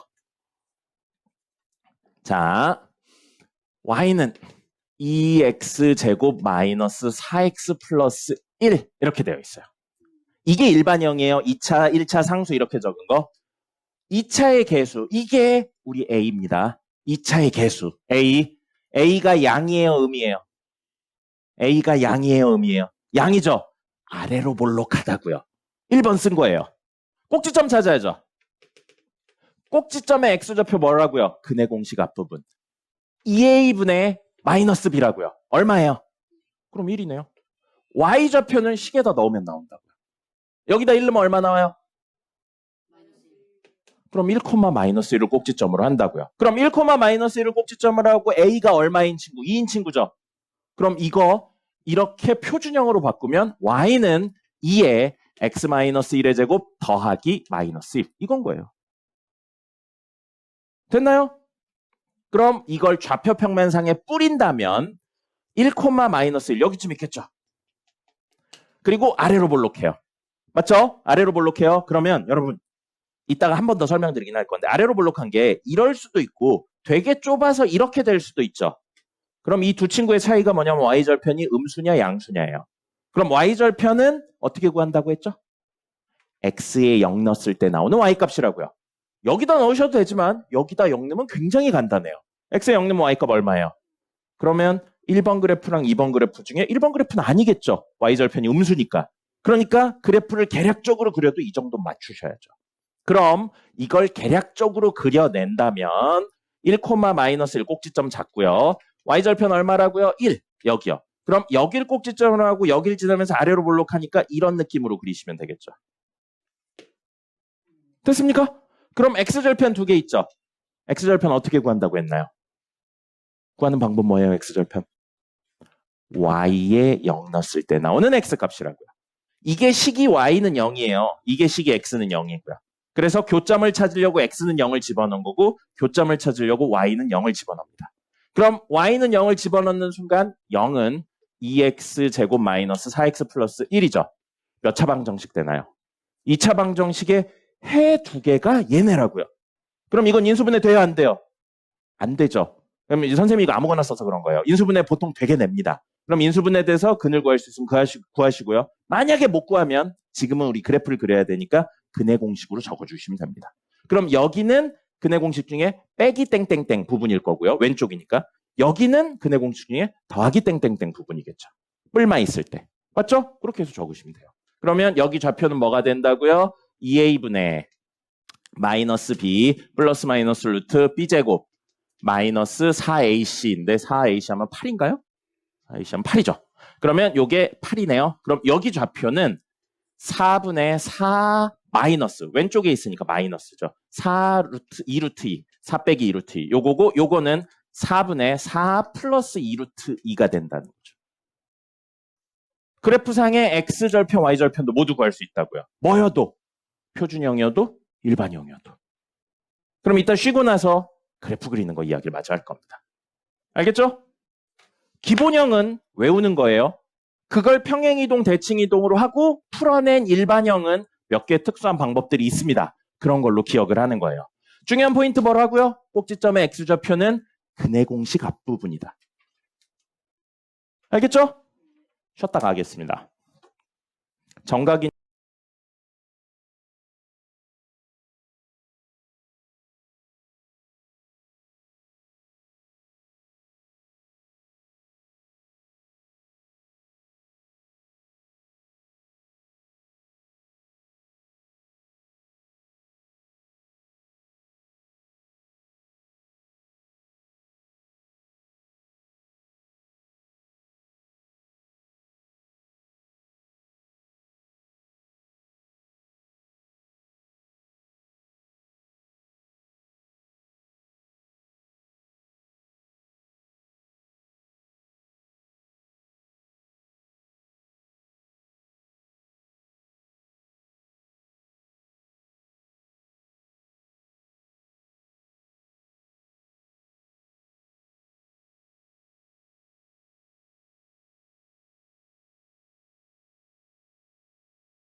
는 괄호치고 x-2의 제곱이라고 되어 있어요. 그럼 이 친구 원래 뭐였어요?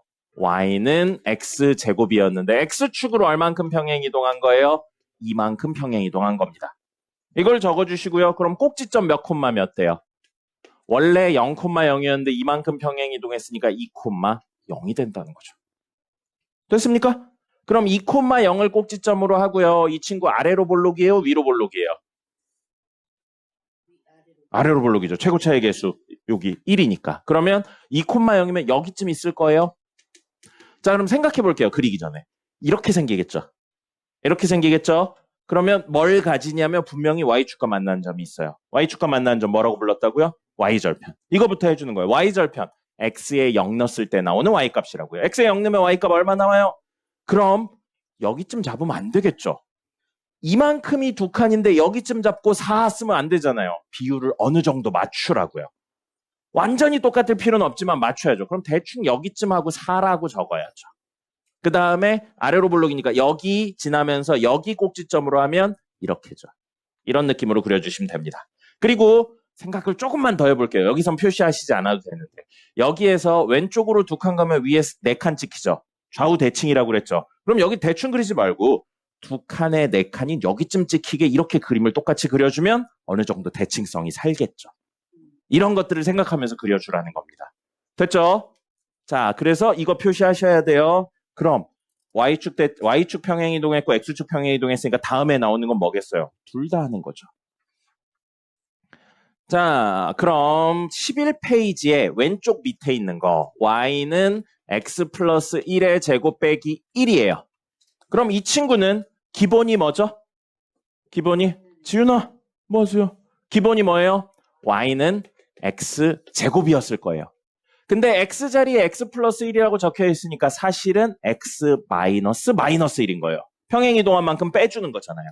그럼 얘는 X축으로 얼만큼? 마이너스 1만큼. 그래서 여기 X 자리에 X 마이너스 1이라 플러스 1처럼 보인 거죠.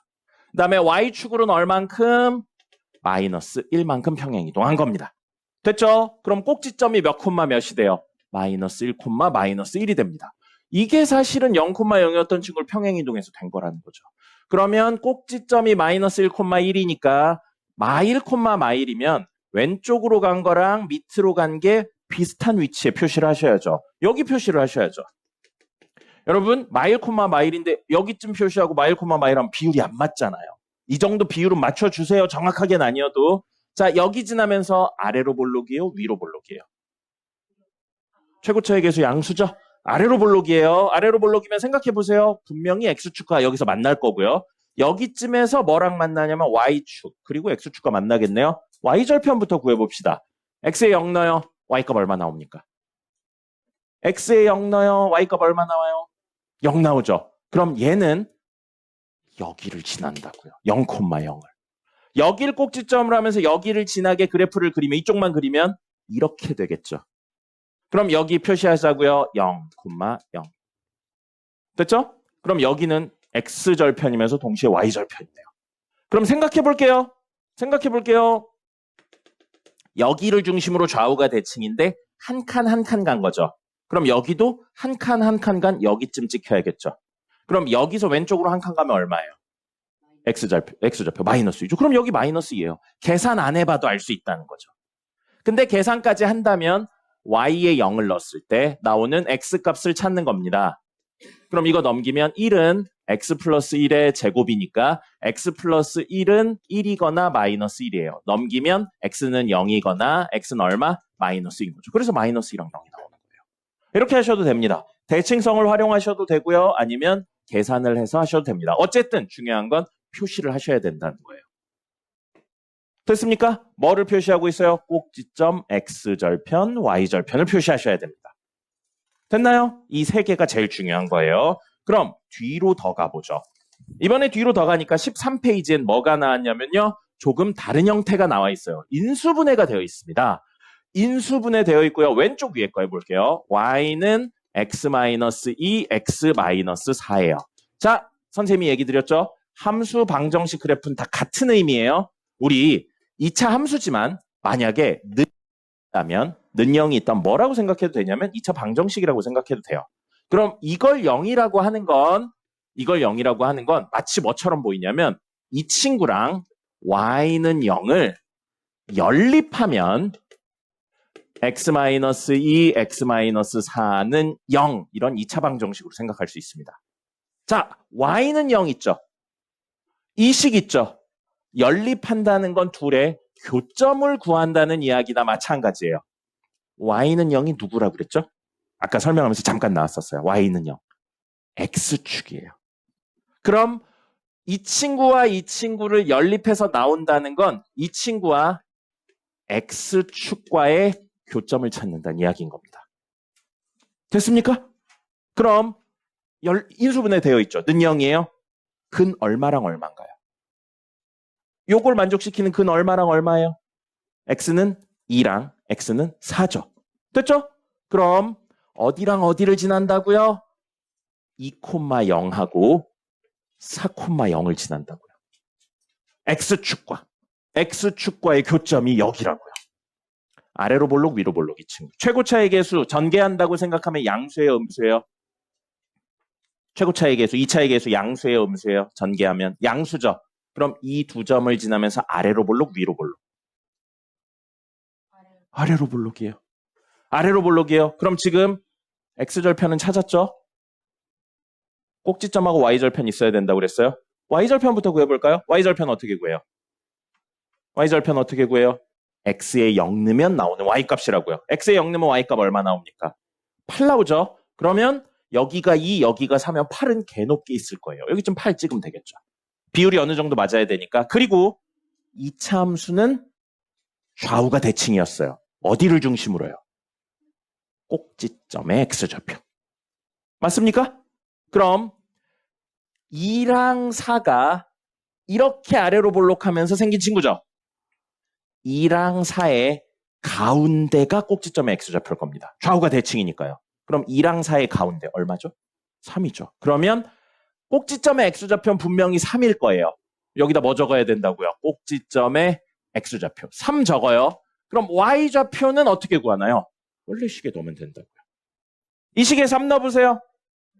3 넣으면 얼마예요? 1 곱하기 마이너스 1이라 마이너스 1이죠. 그럼 꼭지점의 좌표가 3, 마이너스 1이라고요. 찍으면 되죠. 3, 마이너스 1이면 여기쯤 있겠죠. 그럼 여기를 꼭지점으로 하고 여기 y절편, 여기 x절편 두 개인 이런 그래프로 그려내면 됩니다. 이걸 전개해서 정리할 필요 있어요? 없어요? 없습니다. 인수분해 되어 있는 거 웬만해서 안 풀어낸다고 했어요. 지윤 씨 뭐 하세요? 적으셔야죠. 되게 중요한 거예요, 지금 이야기. 연준이도 정신 차리시고요. 자, 그럼 마지막 15페이지 보겠습니다. 일반형에 대한 내용으로 나왔고요. 그래서 이건 꼭지점만 찾으시면 돼요. 더 변형할 거 없습니다. 자, 마지막 친구는 오른쪽 위에 거 해보죠. y는 x제곱 마이너스 2x 마이너스 8이에요. 아까 한 일반형이에요. 이거 꼭지점 어떻게 구한다고 했습니까? 꼭지점의 x좌표. 마이너스 2a분의 b라고요. 근의 공식 앞부분이라고요. 그럼 꼭지점의 x좌표 지금 얼마예요? 마이너스 2a분의 b 하면 얼마예요? 1입니다. y좌표는 어떻게 구해요? 대입해서 구한다고요. 꼭지점 x좌표 구하면 y좌표는 대입해서 구하는 거예요. 1 집어넣으면 얼마입니까? 암산하세요. 마이너스 9예요. 그럼 1, 마이너스 9를 꼭지점으로 하고요. 최고차의 계수 1이네요. 그럼 이 친구는 원래 식이 뭐라고요? 이걸 정리한 게 최고차의 계수 1 있고 꼭지점 나왔으니까 x-1의 제곱 마이너스 9예요. 옆에 이거 적어주셔야 돼요. 얘는. 알겠습니까? 자, 그러면 계략적으로 그릴 거예요. 1, 마이너스 9. 1 여기 있고요. 마이너스 9 대충 여기쯤 있을 겁니다. 아래로 볼록 위로 볼록. 아래로 볼록 위로 볼록. 최고차의 계수 양수예요, 음수예요? 양수예요, 음수예요? 최고차의 계수 양수죠. 아래로 볼록해요. 그럼 분명히 y축과 만나는 점이 있을 겁니다. y축과 만나는 점 y절편 구하는 방법. x에 0 넣으세요. x에 0 넣으면 얼마 나와요? 8. 그럼 여기쯤 있겠죠. 높이 한 칸, 한 칸. 이렇게 있겠죠. 그러면 아래로 볼록하면서 이렇게 가요. 그럼 여기 뭐라고요? x축과 만나는 점도 두 개 있겠네요. x축과 만나는 점 두 개는 이거 인수분해하면 이거 인수분해해서 근거하면 되겠죠. 인수분해하면 뭐예요? x-4, x 플러스 2예요. 그럼 요거 x축과 만나는 점 두 개는 얼마랑 얼마입니까? 마이너스 2랑 4가 되는 거죠. 그래서 여기 마이너스 2, 그다음에 여기쯤 4 표시하시고요. 여기 지나고 여길 꼭지점으로 하는 이런 그래프를 개략적으로 그려주시면 됩니다. 그리고 여기 처음 그리면 보통 그렇게 그리는데 주의해서 그리세요. 뾰족하지 않습니다. 둥글게 그리셔야 돼요. 요 꼭지점. 많이 처음 그리라고 하면 이렇게 그리세요. 아니에요. 처음은 어쩔 수 없는데 나중엔 이렇게 뾰족하게 그리면 해석이 안 되는 이야기들이 있어요. 그러니까 최대한 둥글게 그리세요. 둥글게. 꼭지점이. 됐습니까? 이 과제 어떻게 해야 되는지 알겠죠? 박스 옆에 뭘 적으셔야 되는지 다 설명드렸습니다. 월요일까지 이것도 같이 해오시면 됩니다. 다 적어서 해오셔야 돼요. 그냥 그래프만 띡 그리지 말고요. 그래프엔 꼭지점, y절편, x절편을 꼭 표시하셔야 됩니다. 이거 나중에 시험 볼 거예요. 그래프 그리기 시험 봐서 5개, 6개 정도 풀 거거든요. 이제 절대값까지 다 배우고 나서 5개, 6개 했는데 하나라도 틀리면 다시 이거 드릴 겁니다. 그래서 다 해오게 할 거예요. 그 정도로 그래프는 뭐 절반 맞고 이런 거 없어요. 무조건 다 그리실 수 있어야 됩니다. 알겠죠? 오늘 수업은 여기까지입니다. 투데이 푸시고요. 그 다음에 투데이 풀어서 제출하시면 과제 채점하는 거 드리도록 하겠습니다.